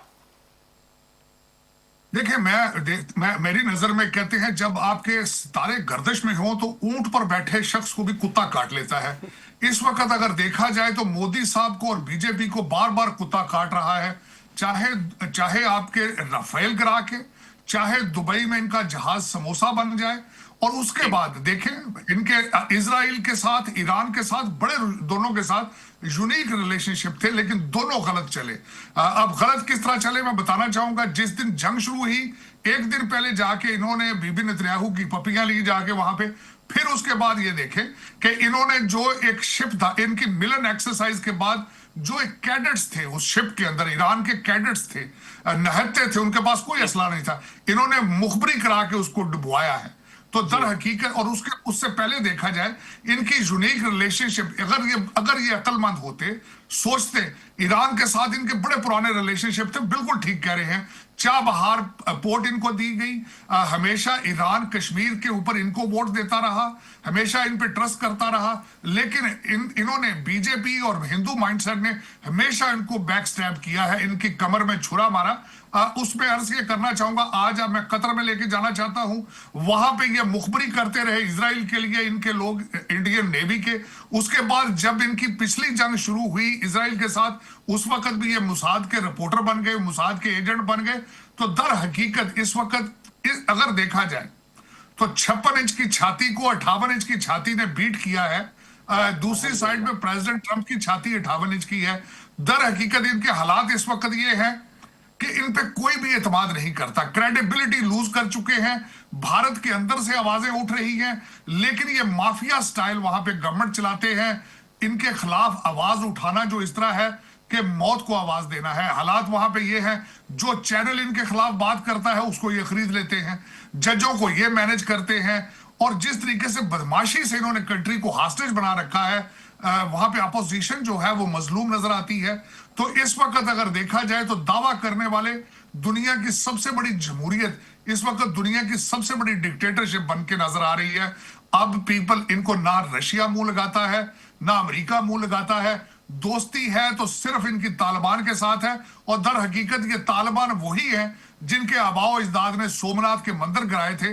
लेकिन आज इनकी गिरावट के हालात देखें, इस्लाम से दुश्मनी और मुसलमान जो हिंदुस्तान में आबाद है उनसे दुश्मनी, लेकिन तालिबान से मोहब्बत है, उनके साथ रिश्तेदारी है। डबल स्टैंडर्ड है, भारत के अंदर से आवाजें आ रही हैं। बिल्कुल साजिद तारड़ साहब, छाती का जिक्र आप कर रहे थे, और पाकिस्तान में तो मौजूद तमाम पाकिस्तानी, लेकिन जो बैरून मुल्क मौजूद पाकिस्तानी हैं उनकी भी छाती चौड़ी हो गई पाकिस्तान की सालिसी के किरदार को देख के, पाकिस्तान की मेज़बानी के किरदार को देख के, और खित्ते में पाकिस्तान की मुस्तहकम पोजीशन को देख के। और ना ही आसिम मुनीर साहब और शहबाज शरीफ ने जिस तरीके से पाकिस्तान को खित्ते में मजबूत किया है, सरे फहरिस्त रखा है, उसी तरीके से पाकिस्तान अब इस्लाम के तौर पर भी इस्लाम का अलमबरदार बन के उभरा है, इस्लाम का अलमबरदार बन के सामने आया है। एक तो पाकिस्तान खित्ते में सरे फहरिस्त रहा अमन के तौर पर, और दूसरी बात इस्लाम का अलमबरदार बन गया अमन कायम करवाने में। तो पाकिस्तान के इन दोनों किरदार के हवाले से क्या बोलेंगे?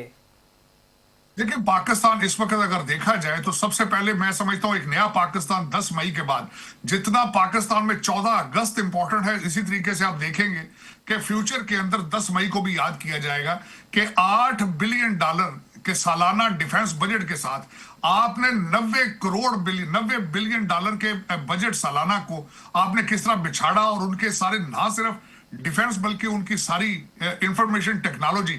मैं यहां फिर एक कोट करना चाहूंगा कि हमारे फील्ड मार्शल साहब ने अमेरिका के दौरे में बताया था कि पाकिस्तान 20 राफेल तैयारे गिराने की सलाहियत रखता था, हमने लाख कर लिए थे, लेकिन हमें तरस आया इस कंट्री के ऊपर कि नहीं, इतना ज्यादा नहीं करना चाहिए। तो वहां से लेकर उसके बाद आज अगर देखा जाए, मैंने जिस तरह आपको पहले अर्ज की है, इजराइल और ईरान के साथ बड़ी यूनिक रिलेशनशिप थी भारत की। लेकिन देखें कि किस तरीके से, मैंने कहा है, ऊंट पे बैठे इनको कुत्ता काट जाता है। उसकी वजह यह है कि इनकी नीयत ठीक नहीं है, नफरतों का कारोबार करते हैं। भारत के अंदर सिर्फ और सिर्फ इनकी 2 पॉलिसीज हैं। जब भी इलेक्शन नजदीक आता है, एंटी पाकिस्तान और एंटी इस्लाम और एंटी मुस्लिम नैरेटिव को सामने लेकर आ जाते हैं। ये इलेक्शन जीत जाते हैं, भारत हार जाता है। तो दर हकीकत इनकी क्रेडिबिलिटी खत्म हो चुकी है। अब पाकिस्तान के हवाले से देखा जाए तो इस वक्त पाकिस्तान को माजी में सिर्फ लीडरशिप का फुकदान था। इस वक्त हमारी लीडरशिप क्लियर हेडेड है, वन साइडेड है, और पाकिस्तान उनकी प्रायोरिटी है। दुनिया में हमेशा जंगें जज्बों से होती है, हथियारों से नहीं होती। और आपने ये साबित कर दिया है कि आप अमन के साथ रहना चाहते हैं, पड़ोसियों के साथ, और कोई भी मुल्क तरक्की नहीं कर सकता जब तक वो पड़ोसियों के साथ अच्छे रिलेशनशिप ना रखे। आपने हमेशा अफगानिस्तान के साथ भी तिजारत की ख्वाहिश रखी है, आपने हमेशा भारत के साथ भी तिजारत की ख्वाहिश की है। आज भारत देख लें, आइसोलेटेड है, बांग्लादेश भी हाथ से निकल गया, नेपाल हाथ से निकल गया, पाकिस्तान से दुश्मनी, चाइना से दुश्मनी, घेरा तंग है, और दोस्ती किन के साथ है? तालिबान के साथ है। देख लें, अंदाजा लगाएं। तो दर हकीकत इसमें आपकी लीडरशिप, मैं उसको खराज तहसीन पेश करना चाहूंगा। आपकी सियासी और अस्करी क़यादत जो है इस वक्त पहले वो 1 पेज कहा जाता था, मेरे ख्याल में this is the true definition of 1 page, कि आपके फील्ड मार्शल साहब सऊदी अरेबिया में बैठे होते हैं, आपके प्राइम मिनिस्टर जो है ईरान, आपके फॉरेन मिनिस्टर साहब बीजिंग होते हैं, आपके प्राइम मिनिस्टर ईरान के साथ एंगेज होते हैं। ये एक मिसाल है कोऑर्डिनेशन की, और दूसरा फ्यूचर को सामने रख के कि किस तरीके से वो इस पूरे खित्ते को लीड करने के लिए की कोशिश करते रहे, वो आज कर रहे हैं। आज आप देखें इस्लामाबाद, ना सिर्फ वहां पे ईरान और अमेरिका की टीम आ चुकी है, दूसरे मुबसरीन आ रहे हैं, मीडिया सारा आ रहा है, आप जीसीसी कंट्रीज को भी एंगेज करके रखा है आपने, आप बीजिंग को भी आपने ऑन बोर्ड रखा है। तो ये इतना आसान नहीं है, लेकिन मैं अल्हम्दुलिल्लाह कि आज पाकिस्तान की लीडरशिप इस काबिल है कि पाकिस्तान खुसरुखरू हो चुका है। बिल्कुल साजिद साहब, पूरी दुनिया की नजरें इस वक्त इस्लामाबाद पर हैं, मरकूज हैं। इस्लामाबाद में अमन मुज़ाकरात हो रहे हैं, आप क्या कहेंगे? आपको क्या उम्मीद है इस्लामाबाद अमन मुज़ाकरात से इस वक्त? देखिए, मेरी नजर में 15 पॉइंट अमेरिका से गए थे, 10 पॉइंट ईरान से थे। जो मेरी इंफॉर्मेशन है, 11 पॉइंट्स जो है उन पे एग्रीमेंट ऑलमोस्ट हो चुका है। 4 पॉइंट्स के ऊपर डिस्कस किया जाएगा और मैं बहुत पुरुमीद हूं कि बहुत जल्द अगले 2-4 दिनों के अंदर अंदर आप देखेंगे कि इस्लामाबाद अकॉर्ड दुनिया के हर चैनल के ऊपर डिस्कस किया जा रहा होगा और हर अखबार की सुर्खी होगी कि इस्लामाबाद अकॉर्ड, इस्लामाबाद अकॉर्ड।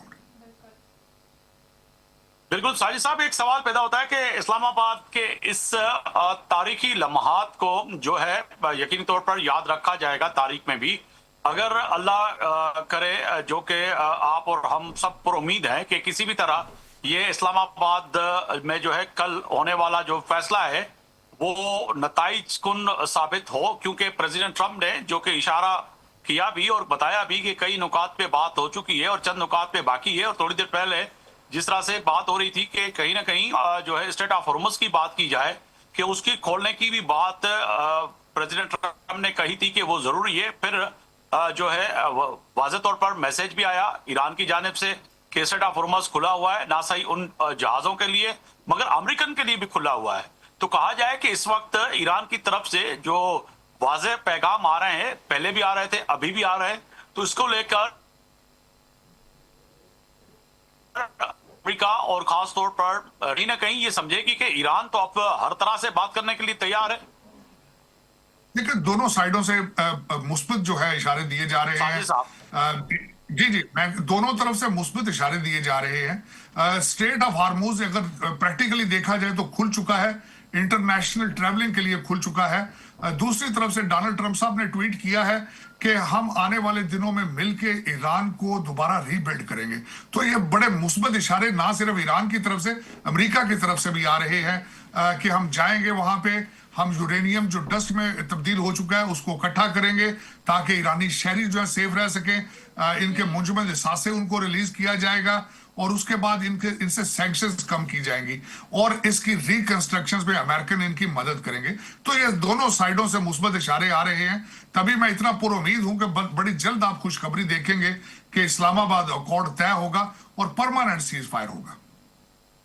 इंशाल्लाह परमानेंट सीज फायर होगा। साजिद साहब आपकी गहरी नजर है, साजिद साहब आपकी गहरी नजर है तमाम आलमी मंजरनामे पे और बिलखुसूस इस जंग के बाद पैदा होने वाली सूरत हाल, मगर इस वक्त बात हो रही है पड़ोसियों की, हिंदुस्तान की बात हो रही है, उस पर भी आपकी गहरी नजर है। समझा जाए कि कल जो ये खुशखबरी आएगी उसके बाद जो सफाए बातम बिछी हुई है इस वक्त भी हिंदुस्तान में, उसके बाद हिंदुस्तान का ग्राफ जो कि 12 आप पहले भी बता चुके हैं कि वो कहीं दूर दूर तक नजर नहीं आ रहा। तो बीजेपी को अमूमन जो हिंदुस्तान में एक मुहावरतन कहा जाता है कि अगर सीमा पे तनाव है तो कहीं ना कहीं देश में चुनाव है। तो ये जो 3 स्टेट में चुनाव होने जा रहा है तो इस पे भी बीजेपी को बड़ा नुकसान होगा और आने वाले इलेक्शन में भी होगा। देखिए मैं हमेशा आपसे कहता हूं कि बीजेपी जीत जाती है, भारत हार जाता है। और दूसरा आपको बिल्कुल बहुत ज्यादा केयरफुल रहना होगा। भारत की एक्सपर्टीज क्या है? False flag operations. कश्मीर या किसी ना किसी बॉर्डर पे 2-4 लोगों को, अपने लोगों को वहां पे उनको मार के तो वो आपके गले लश्कर तैयबा को खड़ा कर लेते हैं। तो बिल्कुल पिछले दिनों में भी इस तरह की एक कॉल इंटरसेप्ट की गई थी जिसको डिकोड किया गया था। तो आपको मुहतात रहना होगा कि एक तो इलेक्शन है भारत में, वो तो एक तो वो इशू है, दूसरा इस्लामाबाद अकॉर्ड इनसे हजम नहीं होगा और ये इस तरह का कोई ना कोई हथकंडा करेंगे कि पाकिस्तान को डिफेम किया जाए। लेकिन मैं बड़ा पुरुमीद हूं, हमारे दिफाई, हमारी कैपेबिलिटी और हमारी जो एजेंसियां हैं वो माशाल्लाह वो बड़ी एक्टिव है और इनको पता है कि अगर इन्होंने इस तरह की कोई हरकत की तो उसका सख्त जवाब दिया जाएगा। लेकिन ये कि you have to be very careful. इस वक्त भारत के आप कोई भी चैनल देख लें तो उनके मुंह से झाग उतर रही है, गुस्से से पागल हो रहे हैं और वो ये बिल्कुल इस वक्त मैं बिल्कुल देख रहा हूं जो कि बहुत अनरीजनेबल। एक तो भारत का मीडिया कंप्लीटली अपनी क्रेडिबिलिटी लूज कर चुका है 10 मई के बाद। बिल्कुल आपने वजह फरमाया 10 मई के बाद जब उन्होंने लाहौर में समंदर दरियाफ्त कर लिया था और कराची पोर्ट पे कब्जा कर लिया था, तो उसके बाद तो हिंदुस्तान के आम दोस्तों से जब बात हो रही है, इवन के जर्नलिस्ट से और दीगर दोस्तों से, वो यही कहते हैं कि अगर भारतीय मीडिया और गोदी मीडिया अगर रात को भी कहे कि रात है तो हम नहीं मानते, इसलिए क्योंकि गोदी मीडिया है। तो गोदी मीडिया पे करना इस वक्त यकीनी तौर पर हिंदुस्तान के आम लोग और सोशल एक्टिविस्ट जो हक की बात कर रहे हैं उस पर ज्यादा यकीन रखते हैं, गोदी मीडिया पे नहीं। मगर सर उसी तरफ आते हैं कि अब जो होने जा रहा है, बताया कि बीजिंग, अगर बात की जाए कि कहीं ना कहीं यूरोपीय यूनियन पाकिस्तान के इन तमाम जो है इकदाम को सराहते हुए नजर आ रहे हैं। नोबेल पीस अमन अवार्ड की भी बात की, जिस पर रिकमेंडेशन भी हुई थी कि फील्ड मार्शल का नाम के पहले आजम ने प्रेसिडेंट ट्रंप का नाम था। अब यह भी जरा बहस है पूरी दुनिया के अंदर, जो कि आपने भी अपनी इफ्तिदाई गुफ्तगू में किया। तो इस फैसले के बाद जब अमन तरफ बढ़ रहे हैं हम, जाके नताइज कुन इसमें फैसला हो सके, तो समझते हैं कि ये बहुत बड़ा एजाज होगा फील्ड मार्शल सैयद आसिम मुनीर के लिए। डेफिनेटली मैं समझता हूं कि इसमें मैं अपने फील्ड मार्शल सैयद आसिम मुनीर साहब का, जब उनका प्रोफेशनलिज्म उनका देखता हूं, मैं बड़े अरसे से उनके साथ अटैच हूं, उनको मुसलसल स्टडी कर रहा हूं, तो एक क्लियर हेडेड लीडरशिप और पाकिस्तान के डिफेंस के लिए, पाकिस्तान की तरक्की के लिए जितना डिटरमेंट वो है, मैंने आज तक किसी पाकिस्तानी लीडर के अंदर इतनी कमिटमेंट नहीं देखी। उन्होंने अमेरिका के अपने दौरे के दरमियान जो विजन 1930 और उन्होंने 2030 और 2047 विजन सामने रखी थी कि किस तरह पाकिस्तान जो है वो G10 में आएगा और किस तरीके से फिर G7 के आसपास जाएगा, इकोनॉमिक ग्रोथ, और जो नए प्रोडक्ट अल्लाह ताला ने 10 मई के बाद आपके थंडर तैयारे को जो पॉपुलैरिटी दी है, आज आप युगांडा को भी हथियार दे रहे हैं, आप अंदाजा लगाएं। और ये मजीद ये दायरा बढ़ता जाएगा। इस जंग का सबसे बड़ा जो समर होगा कि जीसीसी कंट्रीज डिफेंस पे फोकस करेंगे और आप उस वक्त मरकज होंगे। आप ना सिर्फ हथियार देंगे, आपकी आर्मी वहां जाके उनके लोगों को ट्रेन करेगी। डिफेंस जो प्रोडक्ट है एक बहुत बड़ी प्रोडक्ट है। आप हमेशा या भारत या अफगानिस्तान के साथ हालते जंग में रहे हैं, और जिस तरीके से हमारी अफवाज इस वक्त ट्रेंड है और प्रोफेशनल है, अल्हम्दुलिल्लाह आप उस गैप को फिल करेंगे और पाकिस्तान ना सिर्फ इस रीजन का लीडर होगा बल्कि प्रॉस्पेरिटी भी आपके कदम चूमेगी।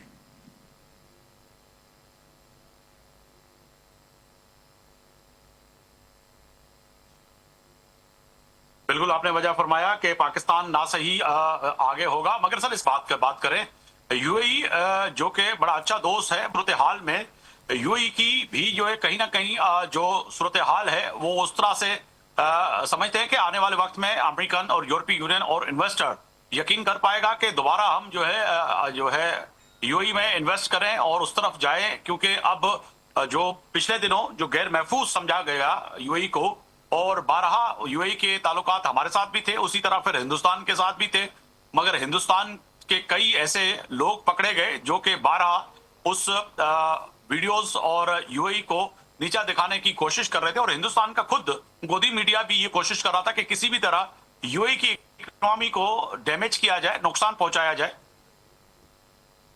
देखिए, यूएई अपनी यूनिक सिचुएशन दुबई बिलखसूस और फ्री पोर्ट्स के हवाले से पूरी दुनिया के अंदर एक यूनिक सिचुएशन रखता है, अपनी पॉलिसीज की वजह से और अपनी लोकेशन की वजह से। मैं ये समझता हूँ इस जंग बंदी के फौरन बाद आप देखेंगे कि वो रिकवरी की तरफ जाएंगे, और इस वक्त उनके ऊपर मेरा ख्याल है यूएई का इतना लॉस हुआ नहीं है जितना इस वक्त मीडिया बता रहा है। उनके ऊपर काफी ड्रोन अटैक्स हुए हैं लेकिन वो इंटरसेप्ट करते रहे हैं। अगर चंद गलतफहमियां हैं भी तो वो फ्यूचर में दूर होंगी। हमारी लीडरशिप जो है वो इस चीज पे बहुत सीरियस है, बिलखसूस यूएई के हवाले से। तो आप जल्द देखेंगे कि जो अगर गलतफहमियां किसी ने बनाने की कोशिश की है वो भी खत्म होंगी। हमारे बहुत ज्यादा हुनरमंद इस वक्त यूएई के अंदर मौजूद हैं, लेकिन ये जंग बंदी बल्कि रिकवरी पीरियड शुरू हो चुका है जीसीसी कंट्रीज के अंदर, और उनके पास जो सबसे बड़ी दौलत है ब्लैक गोल्ड ऑयल है, उसकी प्राइसेस से वो बड़ी जल्दी हर चीज को रिकवर कर जाएंगे। जीसीसी कंट्रीज फिर दोबारा थ्राइव करेंगे, और मैं समझता हूं कि दुनिया बीबी नेतन्याहू के बाद भी दुनिया होगी। Mike check. बिल्कुल आपने वजह फरमाया कि दोबारा ये जो है ममालिक जितने भी हैं जीसीसीआई के जितने जो हैं वो दोबारा इस बुरान से निकल आएंगे। और पाकिस्तान का आपने वजह फरमाया कि लाखों लोग ना सही अरब ममालिक के इन शहरों में मौजूद हैं और जो है मुल्कों में मौजूद हैं, मगर उनकी तरक्की तामीर में पाकिस्तान का रोज़े अव्वल से बड़ा अहम किरदार रहा है और पाकिस्तानियों ने की बड़ी खून और पसीना इनकी तरक्कियों में शामिल है, तो समझा जाए कि आने वाले वक्त में पाकिस्तान भी इस पे बड़ा अहम किरदार अदा करेगा, मजीद इनको जो है इन मुश्किलात से निकालने के लिए। मगर इसके साथ साथ साजिद तारड़ साहब ने आपने बड़ी अहम बात की थी कि फील्ड मार्शल सैयद आसिम मुनीर साहब ने और वजीर आजम पाकिस्तान शहबाज शरीफ साहब ने कहीं ना कहीं तमाम ममालिक को एक जगह पे बिठाने की कोशिश की। जैसे कि आपने जिक्र किया कि रियाज को, बीजिंग को और गल्फ कंट्रीज को, अगर कहा जाए कि कहीं ना कहीं ये जंग जो थी, जो इसराइल चाह रहा था कि किसी भी तरह जो है ये फैले, और कई ऐसे भी हमले किए गए जिसकी बाद में तस्दीक हुई कि ये ईरान ने नहीं, ये इसराइल ने किए थे। तो कहा जाए कि ये एक जो है सफारती महाज पर एक बहुत बड़ी जंग है, जो कि तमाम इन मुस्लिम ममालिक को ईरान पे हमला ना करने पे आमादा किया फील्ड मार्शल सैयद आसिम मुनीर साहब ने। मैं बिल्कुल, ये देखें आपने देखा होगा कि रिसेंट हमारे फील्ड मार्शल साहब के सऊदी अरेबिया के दौरे कितने थे, और वो मुसलसल वहां बैठे रहे इन लोगों को कन्विंस करने के लिए। ये डिप्लोमेटिक मिरेकल है, इसको मैं ये कहूंगा। इतना आसान नहीं था। मैंने जिस तरह आपको बताया कि खुदा ने आपको इस यूनिक पोजीशन पर लेके आया। आपकी टीम के साथ इजिप्ट, टर्की और सऊदी अरेबिया थे, लेकिन किसी कंट्री के पास ये यूनिक सिचुएशन नहीं थी, ये यूनिक सलाहियत नहीं थी कि रियाज, वाशिंगटन डीसी और बीजिंग और तेहरान ये सारे किसी एक कंट्री पे एतमाद कर सके। इजिप्ट जो है वो भी अमेरिका और इजराइल की तरफ टिल्ट करता था। टर्की जो है उनकी इजराइल के साथ डिप्लोमेटिक रिलेशनशिप है, और पाकिस्तान एक ऐसा कंट्री था जो इजराइल, आज भी आप पाकिस्तानी पासपोर्ट पे इजराइल नहीं जा सकते। तो आपकी इस सलाहियत को, आपकी इस एक यूनिक सिचुएशन को आज भरपूर एक फायदा हासिल है कि आज सारे आप ये कॉन्फ्लिक्ट इस्लामाबाद में सॉल्व हो रहा है, और इन्हीं वजह से। और फिर आपने जिस तरीके जीसीसी आज तेहरान के अंदर आप पाकिस्तान के शुक्रिया के बैनर लगे हैं, लोग नारे लगा रहे हैं, क्योंकि आपकी सिचुएशन, आपने न्यूट्रल रहने की कोशिश की, सऊदी अरेबिया को ईरान के ऊपर हमला करने से रोके रखा। तो आज ईरान समझता है कि आपका रोल क्या है, और अमेरिका भी देख रहा है कि आपका रोल क्या है। तो मैं ये समझता हूँ this is nothing but a miracle. और हमारे फील्ड मार्शल सैयद आसिम मुनीर साहब, जो कि खुद हाफिज़ कुरान हैं, जो पाकिस्तान के सिपा सालार हैं, पाकिस्तान के एक सोल्जर हैं, उन्होंने साबित किया है कि उनका पाकिस्तान के लिए उनके इरादे कितने मुस्तहकम हैं। मैं समझता हूं इसके पीछे सिर्फ और सिर्फ नेक नीति, हुब्बुल वतनी और पाकिस्तान से मोहब्बत है। और शहबाज शरीफ साहब आप देख लें, आपने डार साहब, हमारे जो इसहाक डार साहब है, उनके बाजू में फ्रैक्चर था, इसके बावजूद वो चाइना चले गए। तो आप डिटर्मिनेशन, आप अपनी डेडिकेशन को देखें, और दुनिया आज इसीलिए आपकी तारीफ कर रही है। दुनिया इसी वजह से आज इस्लामाबाद बैठी है। बिल्कुल आपने वजह फरमाया कि इसीलिए दुनिया सारी की सारी इस्लामाबाद में मौजूद है और इस्लामाबाद की जानिब देख रही है। सर, इस्लामाबाद की अहमियत की यकीनी तौर पर आज से नहीं, अगर माजी में भी जाएं तो इस्लामाबाद के बड़े कारनामे हैं तमाम दुनिया के लिए। पाकिस्तान की बड़ी अनथक कोशिशें हैं माजी में, सियासी नुक्ता नजर अपनी जगह पे, इख्तिलाफात अपनी जगह पे, ये भी जमहूरियत का हुस्न है। मगर माजी में असगरी और जमहूरी क़यादत के जो फैसले हैं वो भी आज दुनिया के कई ममालिक और टीवी चैनल जो है वो ज़ेर बहस हैं कि पाकिस्तान ने माजी में कौन कौन से जो है कारनामे अंजाम दिए हैं, खासतौर पर इंसानियत को बचाने के लिए। तो कहा जाए कि इस वक्त माजी में और हाल में जो पाकिस्तान की तारीफें हो रही हैं और पूरी दुनिया में जो जिक्र हो रहा है कि पाकिस्तान ने, चाहे मोरक्को के साथ साथ वियतनाम हो, बीजिंग का आपने जिक्र किया, कहीं ना कहीं जो है सालिसी का जो किरदार अदा किया है पाकिस्तान ने, वो बड़ा अहमियत का हामिल है, जो कि आज कई लिख रहे हैं, टीवी चैनल पे तबसरे हो रहे हैं। जी देखिए, मैं आज बल्कि एक और चीज ऐड करना चाहूंगा कि सबसे पहले चाइना और अमेरिका का ब्रेक थ्रू भी इस्लामाबाद ने कराया था। आपने माजी में बड़े कारनामे अंजाम किए, इसमें कोई शक नहीं है। बल्कि कई अफ्रीकन कंट्रीज हैं, उनकी फ्रीडम मूवमेंट्स में आपने बड़ा रोल अदा किया है, इसमें कोई शक नहीं है। लेकिन दरमियान में एक गैप आया थोड़ा सा, हमारी कुछ चीजें पाकिस्तान में, बल्कि पिछले 3.5 साल की मैं मिसाल दूंगा कि आपने जिन्नात के जरिए, मुकलात के जरिए इसको चलाने की कोशिश की। हमारे एक मुर्शिद लीडरशिप ने कहा कि मेरे पास 200 एक्सपर्ट मौजूद हैं जो पाकिस्तान की किस्मत तब्दील कर देंगे। उसके बाद देखें किस तरीके से वो सऊदी अरेबिया के साथ रिलेशनशिप, उनकी घड़ियों की वैसे स्टोरी। ही आप पे तनकीद करते हैं लोग, और आपने जिनात और जिनात का और इसका साजिद साहब आपने जिक्र किया है, वैसे ही आप पे तनकीद होती है, वो तो कोई वो इतनी बड़ी बात नहीं है। पर अगर जिनात का आपने जिक्र कर दिया कि पिछली माजी में जो है कुछ लोग जिनात के साथ इस मुल्क को चलाना चाह रहे थे, वो नहीं चल पाया। बिल्कुल नहीं चल पाया, उन्होंने मफलूज किया। बल्कि मैं समझता हूं कि ये लोग भूल चुके हैं, कभी फॉर्म 45, 47 का जिक्र करते हैं, 2018 के इलेक्शन की बात नहीं करते। आप देखें कि 3.5 साल मुर्शिद पाक जो है वो लंदन तशरीफ लेके नहीं गए, क्योंकि उनको बताया गया था कि जिन्नात आपको रिकमेंड नहीं करते, आप वहां ना जाएं। फिर आप देखें किस तरीके से जहाजों से इनको धक्के मार मार के निकाला गया सऊदी अरेबिया की तरफ से। उनके लिए कौन से इल्काबात, कौन कौन से अल्फाज इस्तेमाल करते थे डिप्लोमेसी के और जो कुछ। और आज मैं देखता हूं कि उनके बच्चे कहते हैं कि पाकिस्तान छोटा है, हमारा लीडर बड़ा है। तो दर हकीकत ये लोग भूल नहीं पाएंगे। मेरे जैसे लोगों को वो 3.5 साल बदतरीन पीरियड डिप्लोमेसी में, 4 साल वो फोन उठा के फिरता रहा वजीर आजम के बाबा बाइडन उनको कॉल करे, लेकिन वो कॉल ना गई। कहा वो 3.5 साल और कहा आज 11 महीने में दूसरा मास्टर स्ट्रोक। बिल्कुल बिल्कुल, आपने वजह फरमाया कि वो कहा वो 3 साल और आज का ये फैसला, जिस फैसले ने पूरी दुनिया को तवज्जो दिलवाई जो है अस्करी क़यादत की तरफ और पाकिस्तान की जमहूरी क़यादत और बिलखुसूस इस्लामाबाद की जानिब, जो कि पड़ोसी मुल्क हिंदुस्तान समेत इसराइल और उनकी प्रॉक्सी जो अफगानिस्तान है वो कोशिश कर रहे थे। आपने जिसका जिक्र किया कि कहीं ना कहीं ये बताया जाए कि पाकिस्तान जो है किस तरह का मुल्क है, मगर आज जब पूरी दुनिया तारीफ कर रही है सईद आसिफ मुनीर साहब की, सिपाही सालार की, और इसी तरह वजीर आजम पाकिस्तान की, और इसके साथ साथ जो बारहा साजिद साहब आप बात कर रहे थे कि माजी में जिस तरह से मुल्क को चलाया गया, कोशिश की गई, तो थोड़ा सा मैं इस पे आपका तजिया जो है नुक्ता नजर, अगरचे यहाँ पे सिचुएशन चेंज होती और माजी की कयादत होती जो कि जादू से चलाई जाती, तो आज हम फिर कहाँ खड़े होते? आज फिर आप खड़े होते बिल्कुल दुनिया के किसी आखिरी लाइन में। आपके हालात थे जिस तरह भारत भी आपको जलीलो ख्वार कर रहा होता, और दूसरे साइड पे तालिबान टीटीपी को आप प्रमोट करते रहे हैं। आपने केपीके के अंदर उनके दफ्तर खुला लिए थे, आपने 100 से ज्यादा दहशतगर्द तालिबान के जेलों से रिहा कर दिए थे। तो आप देख लें कि आप किस डायरेक्शन में होते। आज आप दहशतगर्दी के विक्टिम होते, और इस वक्त अगर देखा जाता तो दुनिया में आज आप उसी आइसोलेशन में होते जहां पहले थे। आज फिर आप जो है वो अमेरिका के मिन्नतें कर रहे होते, उनकी कॉल का इंतजार कर रहे होते। आज आप देख लें फिर जो हालात है आपकी लीडरशिप देखें।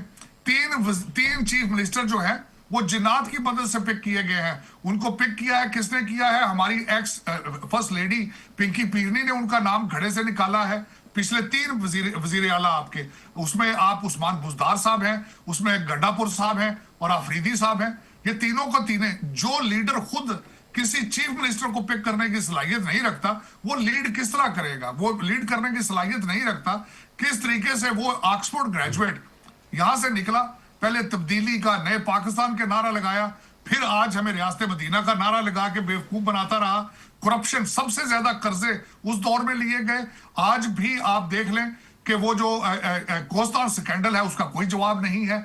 आज फिर दोबारा केपीके जो है वो वर्ल्ड बैंक से और एशियन बैंक से कर्जे ले रहा है, लेकिन उसका खर्चे का कोई पता नहीं कहां जा रहा है। अगर सवाल किया जाए कि इस पार्टी ने हमें क्या दिया, तो कहते हैं हमने शऊर दिया। तो फिर शऊर किस तरह 3 वक्त खाया जा सकता है?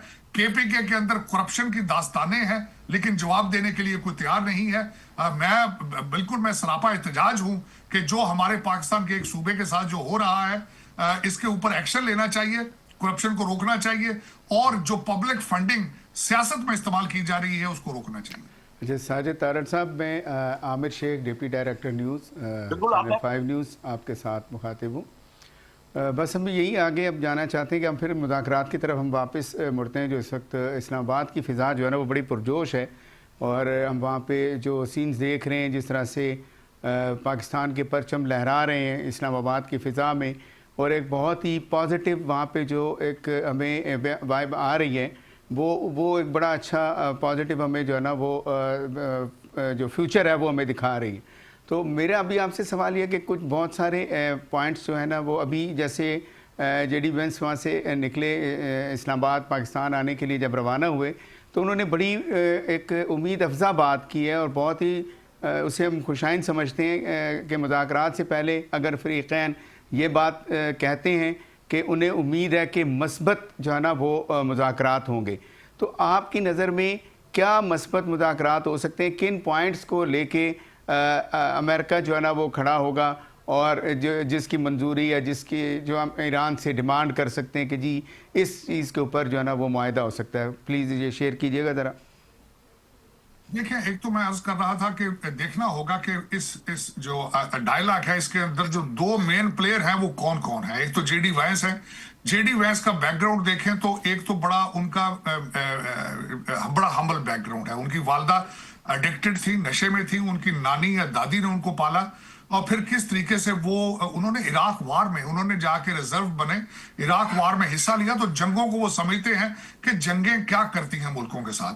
दूसरी तरफ से हमारे स्पीकर कारबाग हैं, ईरान की तरफ से वो आ रहे हैं जो कि खुद पासदराने इनकलाब के साथ उनका राब्ता उनके साथ वो वहां से राइज करके आए।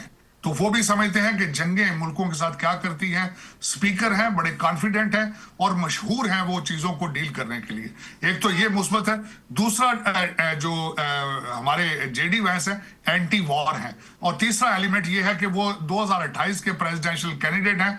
वो चाहेंगे कि यहां से अमन की ट्रॉफी लेकर जाएं, अमन का मेडल लेकर जाएं, जिसको वो 2028 के इलेक्शन में इस्तेमाल करें। अच्छा, इस तरह से हम देख रहे थे और ये जैसे हम बातें आ रही थी कि कुछ जो हार्डशिप जो वहाँ पे जो क़यादत है वो भी एक प्रॉब्लम क्रिएट कर सकती है। लेकिन अभी हमने देखा कि जब डोनाल्ड ट्रंप साहब ने ये ऐलान किया कि जी ये लोग जाएंगे, वक्त में होंगे, कुशनर हैं, जेडी वैंस हैं, विटकॉफ हैं, तो ये 2-3 जो लोग हैं, तो आपकी नज़र में स्टीवन विटकॉफ और जैरेड कुशनर जो है ना वो भी वक्त में शामिल हैं।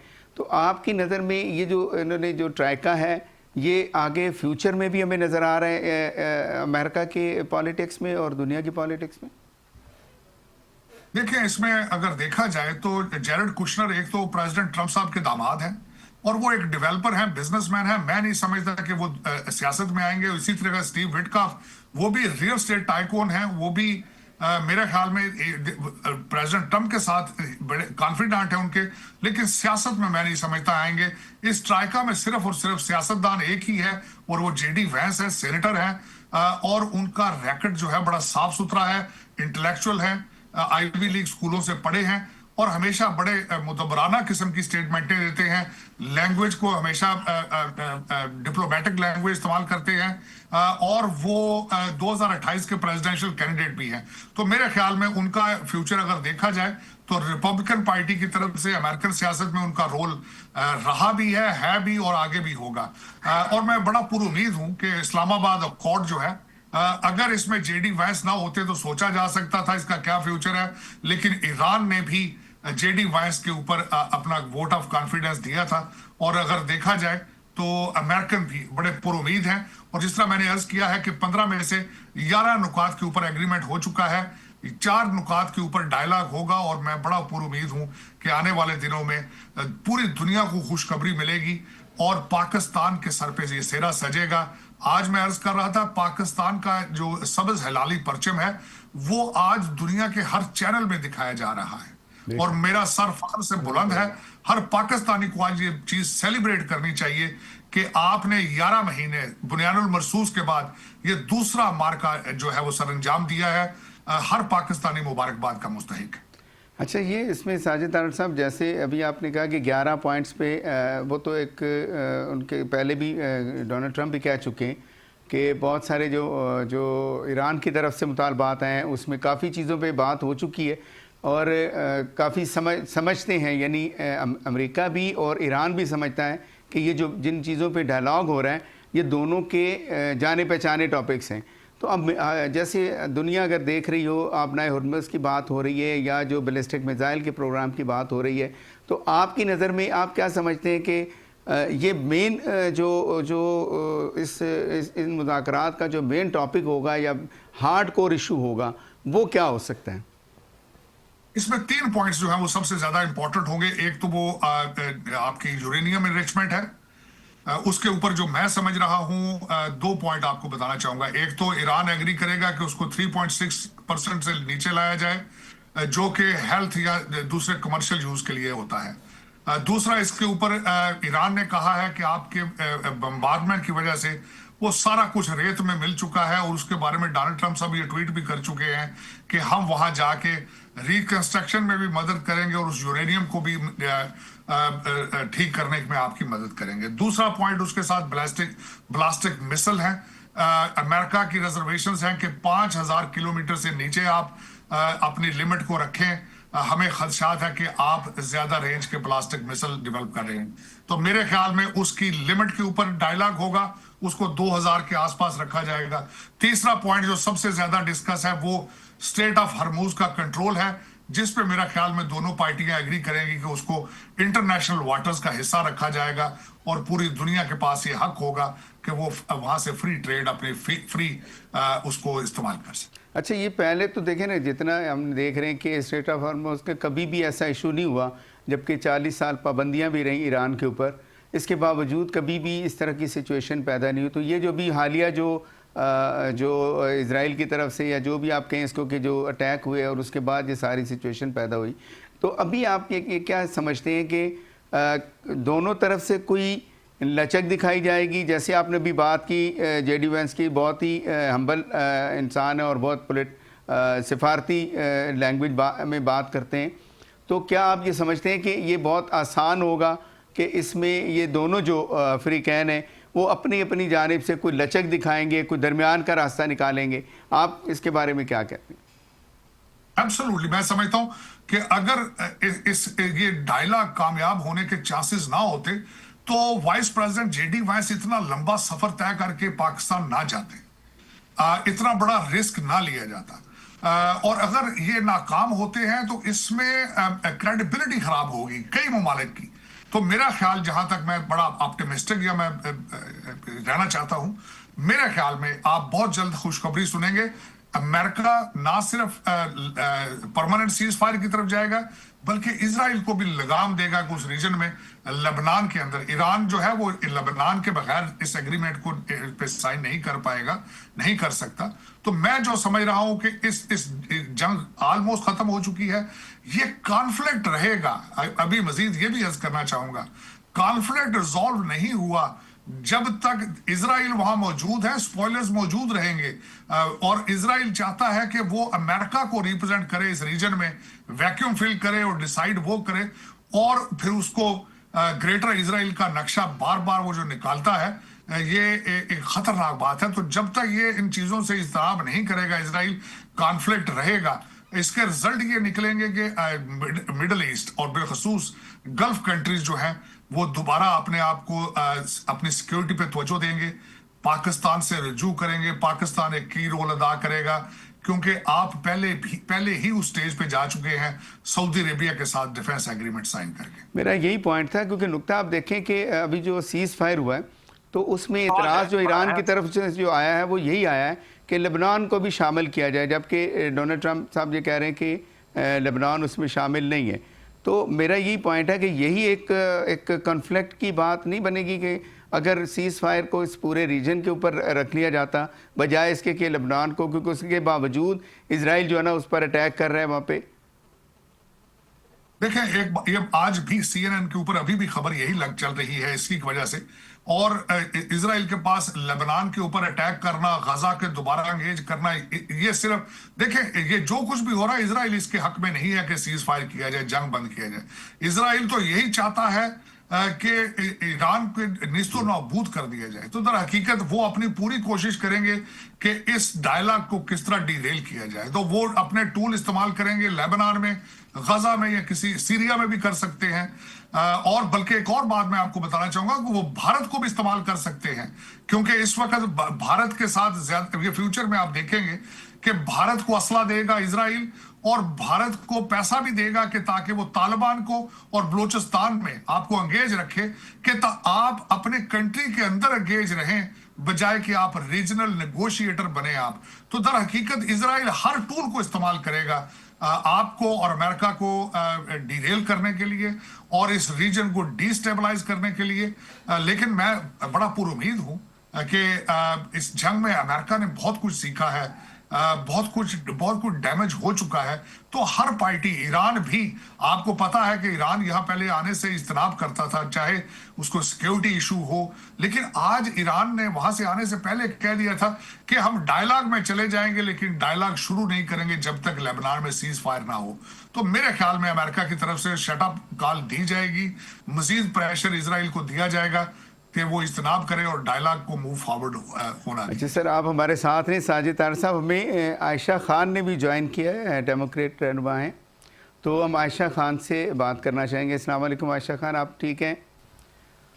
अस्सलाम वालेकुम जी, मैं बिल्कुल अच्छा, ठीक मेरे ठाक आपसे हूँ। बस सिर्फ सवाल यही है, पहला सवाल इसी तरह से हम शुरू कर रहे हैं कि क्या आप समझ रही हैं कि ये जो डायलॉग इस्लामाबाद में सजाए गए हैं, पाकिस्तान के रहनुमाओं की, वज़ीर आज़म फील्ड मार्शल आसिम मुनीर साहब की कोशिशों से ये जो मुज़ाकरात की मेज़ सजी है, उससे आपको कितनी उम्मीदें हैं? आप क्या समझती हैं कि क्या इसका जो है ना वो आगे रिज़ल्ट होने जा रहा है? जी सर, मैं समझती हूँ कि सबसे पहले तो मैं पाकिस्तान को और पाकिस्तानियों को मुबारकबाद देना चाहती हूँ। जहाँ कहीं पे भी पाकिस्तानीज़, ओवरसीज़ पाकिस्तानीज़ हैं, उनका सर फ़ख्र से बुलंद है, और स्पेशली जो हम अमेरिकन पाकिस्तानीज़ हैं, इस वक्त हमें बहुत ही फ़ख्र महसूस हो रहा है। आपके जवाब की तरफ आऊँगी कि इस वक्त मैं ऐसा समझती हूँ कि जो हालात हमें नज़र आ रहे हैं, यूएस और ईरान और दूसरे और जितनी भी कंट्रीज हैं, वो कभी भी ये नहीं चाहेंगे कि वो जंग की तरफ जाएं। और हमारे जो प्रेसिडेंट हैं ट्रम्प, उन्होंने हमेशा जंग के खिलाफ बात की है।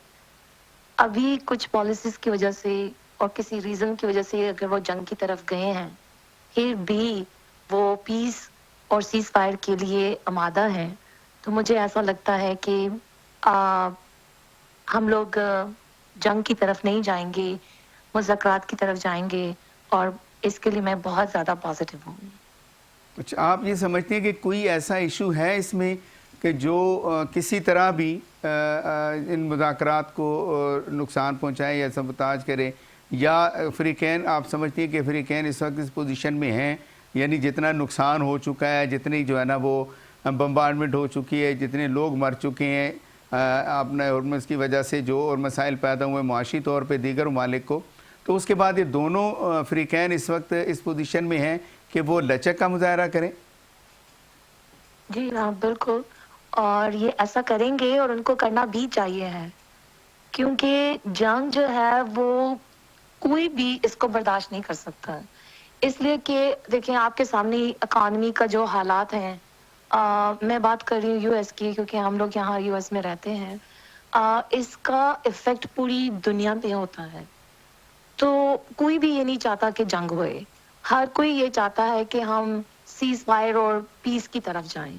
लेकिन मुज़ाकरात में जहाँ पाकिस्तान इतना वाइटल रोल प्ले कर रहा है, और यहाँ पे मैं पूरे पाकिस्तान को क्रेडिट देती हूँ, लेकिन ख़ास तौर पे जो लीडरशिप है पाकिस्तान की, स्पेशली हमारे प्राइम मिनिस्टर शहबाज शरीफ साहब हैं, आसिम मुनीर साहब जो चीफ ऑफ आर्मी स्टाफ हैं, जो हमारे ट्रू हीरो हैं, और हमारे जो डिप्टी प्राइम मिनिस्टर इसाक डार साहब हैं, ये वो लोग हैं जिन्होंने इनिशिएटिव लिया था, और आज पाकिस्तान जिस मुकाम पे है वो काबिल तहसीन है। अच्छा, ये हमारे आफ्ताब मुगैरी साहब सीनियर एंकर पर्सन हमारे साथ मौजूद हैं, वो कुछ सवाल करना चाहेंगे आयशा और साई साहब से। जी आफ्ताब सही।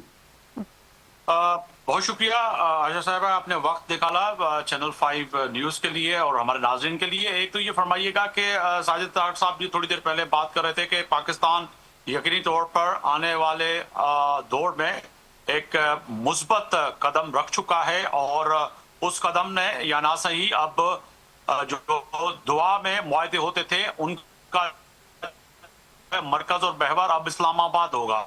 अल्लाह ना करे कि कहीं पे भी ऐसी सूरत हाल हो। अब जब पहले दुआ मुआहदे की तरफ देखा जाता था, उस तरफ बात समझी जाती थी, तो साजिद साहब का भी नुक्ता नजर बड़ा अहम था कि पाकिस्तान की अहमियत इस खित्ते में और पूरी दुनिया में अब बड़ी इसीलिए बड़ी है क्योंकि हमारी जो अभी क़यादत है, जिस तरह से आपने कहा कि हमारे ट्रू हीरो जो है असल में वो चीफ ऑफ आर्मी स्टाफ और फील्ड मार्शल और chief of defence force Syed Asim Munir साहब हैं। तो कहा जाए कि आने वाले वक्त में कहीं ना कहीं पाकिस्तान की जो अहमियत है पूरी दुनिया में, जिस तरह से साजिद साहब भी फरमा रहे थे, जो बड़ी है वो बड़ी अहम है क्योंकि इस वक्त दुनिया हालत जंग में थी। चाहे वो जंग इसराइल और अमेरिका और ईरान लड़ रहा था, मगर माशी जंग और इकनॉमी जंग, जैसे आपने भी कहा कि अमेरिका के लोग भी लड़ रहे थे।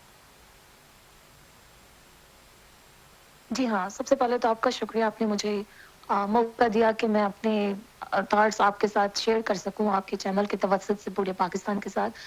तो आपके सवाल की तरफ मैं आऊंगी। देखें, जैसे साजिद साहब ने बताया और मैं उनसे टोटली एग्री करती हूँ, पाकिस्तान का जो रोल इस वक्त है वो इंतहाई काबिल तहसीन है, इसमें कोई शक नहीं है, इसमें कोई दो राय नहीं है।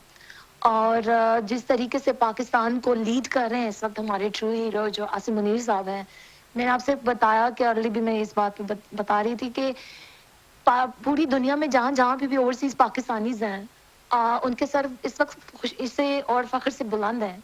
और ख़ास तौर पे बीइंग अ पाकिस्तानी अमेरिकन, मैं हम अपनी बात करूंगी कि जो पाकिस्तान इस वक्त रोल प्ले कर रहा है, ना सिर्फ पूरी दुनिया में जिस तरीके से पाकिस्तान को हम आगे लेके जा रहे हैं, ये बहुत बड़ी पेशरफ्त है।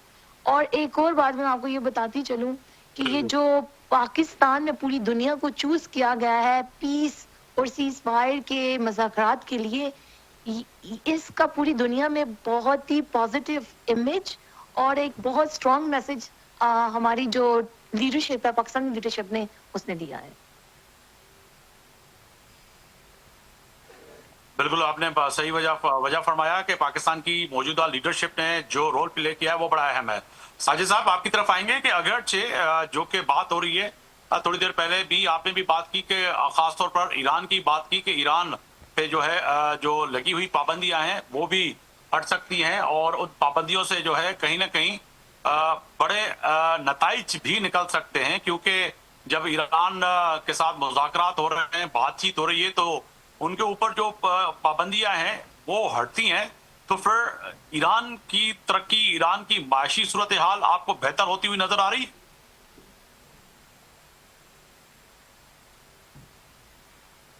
मेरे ख्याल से साजिद साहब हमारे साथ इस वक्त मौजूद नहीं है। आयशा से बात कर लेते हैं कि आयशा भी ये बताएगा कि इस वक्त जेडी वेंस जो है ना वो पाकिस्तान की तरफ रवा दवा है।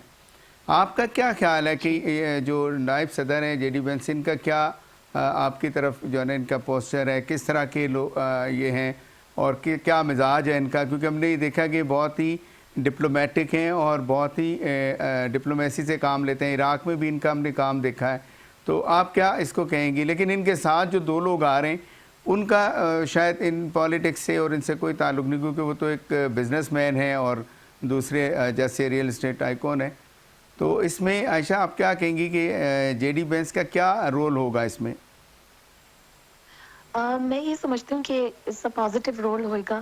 देखें, अगर वो यूएस से मुज़ाकरात के लिए राज़ी हैं, तभी वो यूएस से पाकिस्तान आए हैं मुज़ाकरात करने के लिए, तो ये हमें इस बात का हमें एक सिग्नल मिल रहा है कि वो पॉजिटिव हैं, तभी वो बात करना चाहते हैं और पीस के लिए जा रहे हैं।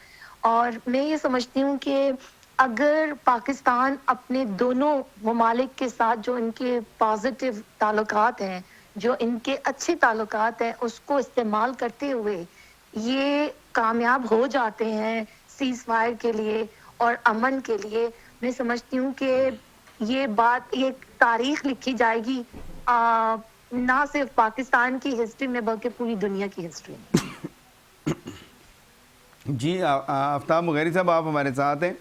आप चूँकि प्रोग्राम भी करते हैं और तमाम जो है ना वो हालात पे जो है ना नज़र होती है आपकी, तो क्या आप इसको क्या कहेंगे इसके ऊपर कि ये जो अभी जेडी वेंस के बारे में बात हो रही है, तो मैं चाहता हूँ कि आप ज़रा इसके ऊपर इसको कंक्लूड करें ना चीज़ों को कि क्या अभी हम किस तरफ जा रहे हैं और क्या देखेंगे। जी बिल्कुल शेख साहब, बड़ा अहम आपने नुक्ता रेज किया है, बड़ी अहम डेवलपमेंट है। और जैसे साजिद तारड़ साहब और मोहतरमा आयशा साहबा भी बता रही थी कि अमेरिका का जो वक्त आ रहा है वो साजिद साहब के उन नुकात को आगे लेके चलेंगे कि वो ऐसे नहीं आ रहा, जबकि पर उम्मीद है और कुछ न कुछ उनको नतीजे का इल्म है और था, जो कि प्रेसिडेंट ट्रम्प ने भी कहा कि हमारे कुछ बातें जो हैं रह रही है, बाकी मोस्टली जो बात हैं वो कंप्लीट हो चुकी हैं। तो इससे हम एक बहसियत सहाफ़ी खबर ले सकते हैं उस के बयान से, जो कि प्रेसिडेंट ट्रम्प का है कि कहीं ना कहीं नताइज जो हैं उनके करीब है और पाकिस्तान जो मेजबानी कर रहा है उसके भी नताइज जो हैं बड़े अहम होंगे ही होंगे। मगर इससे बढ़कर ईरानी जो है जो डेलीगेशन है वो भी पर उम्मीद है कि बातचीत से जो है मसला हल हो। और जैसे कि पाकिस्तान के वजीर आजम ने कल भी कोशिश की लबनान वाले मामले को लेके कि लबनान का जो मामला है उसको भी जो है इसके जो है इस मसले में जो है हल की जानिब बढ़े और लबनान के मामलात को भी आगे बढ़ाया जाए। तो कहीं ना कहीं अब जो साजिद तारड़ साहब कह रहे थे कि यकीनी तौर पर जब ये डेलीगेशन पहुंचेगा, वक्त पहुंचेगा, बातचीत होगी, टेबल पे बैठेंगे, तो वो फीडबैक जब प्रेसिडेंट को देगा तो उसके बाद ही कोई नतीजा लबनान के लिए भी कोई खबर आएगी, जो कि मुंतजर है पूरी दुनिया और खास तौर पर पाकिस्तान और ईरान के लबनान का भी मसला हो। अब जबकि देखा जाए कि स्ट्रेट ऑफ हॉर्मज़ की बात थी, वो जो है वाज़े तौर पर बयान आ गया कि वो उन्होंने कह दिया है कि जी ना सही दुनिया के लिए मगर अमेरिकन जहाज के लिए भी खुला है। तो एक खुशाइन कदम है जो कि ईरान की जानिब से आगे बढ़ाया गया है और कहा गया है। तो इससे समझा जाए कि अब इस्लामाबाद जो है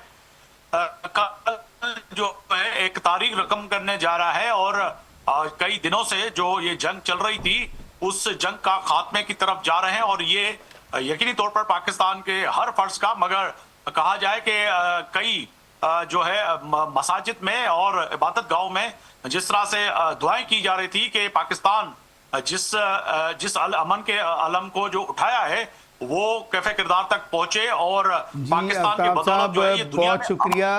ये जो इस वक्त ट्रांसमिशन है एक्सक्लूसिव ट्रांसमिशन, इसका टाइम ख़त्म हो रहा है और आज की ट्रांसमिशन में हमने ये बात की है कि ये जो मुज़ाकरात हो रहे हैं इंशाल्लाह ये कामयाब हो गए। इस्लामाबाद की फ़ज़ाओं में एक वलवला है, एक जोश है, परचमों की बहार है और ये बता रही है कि पाकिस्तान आलमी अमन के लिए कितना इम्पॉर्टेंट है। ये पूरी दुनिया को सबको पता चल गया है और हम इंशाल्लाह इन ट्रांसमिशन को कल सुबह भी हाजिर होंगे अपनी ट्रांसमिशन के साथ। जब मुज़ाकरात शुरू होंगे हमारे तमाम पैनल जो है ना वो मौजूद होंगे और हम हर लम्हा ब लम्हा जो मुज़ाकरात में पेशरफ्त हो रही होगी उससे जो है ना अपने नाज़रीन को आगाह करेंगे। फिल वक्त इस ट्रांसमिशन से मुझे दीजिए इजाज़त। आमिर शेख और मेरे साथ जो मेहदी अब्बास जी, मेहदी। तमाम मेहमानों का शुक्रिया। आमिर शेख साहब आपका बहुत शुक्रिया और देखते रहिए 5 न्यूज़।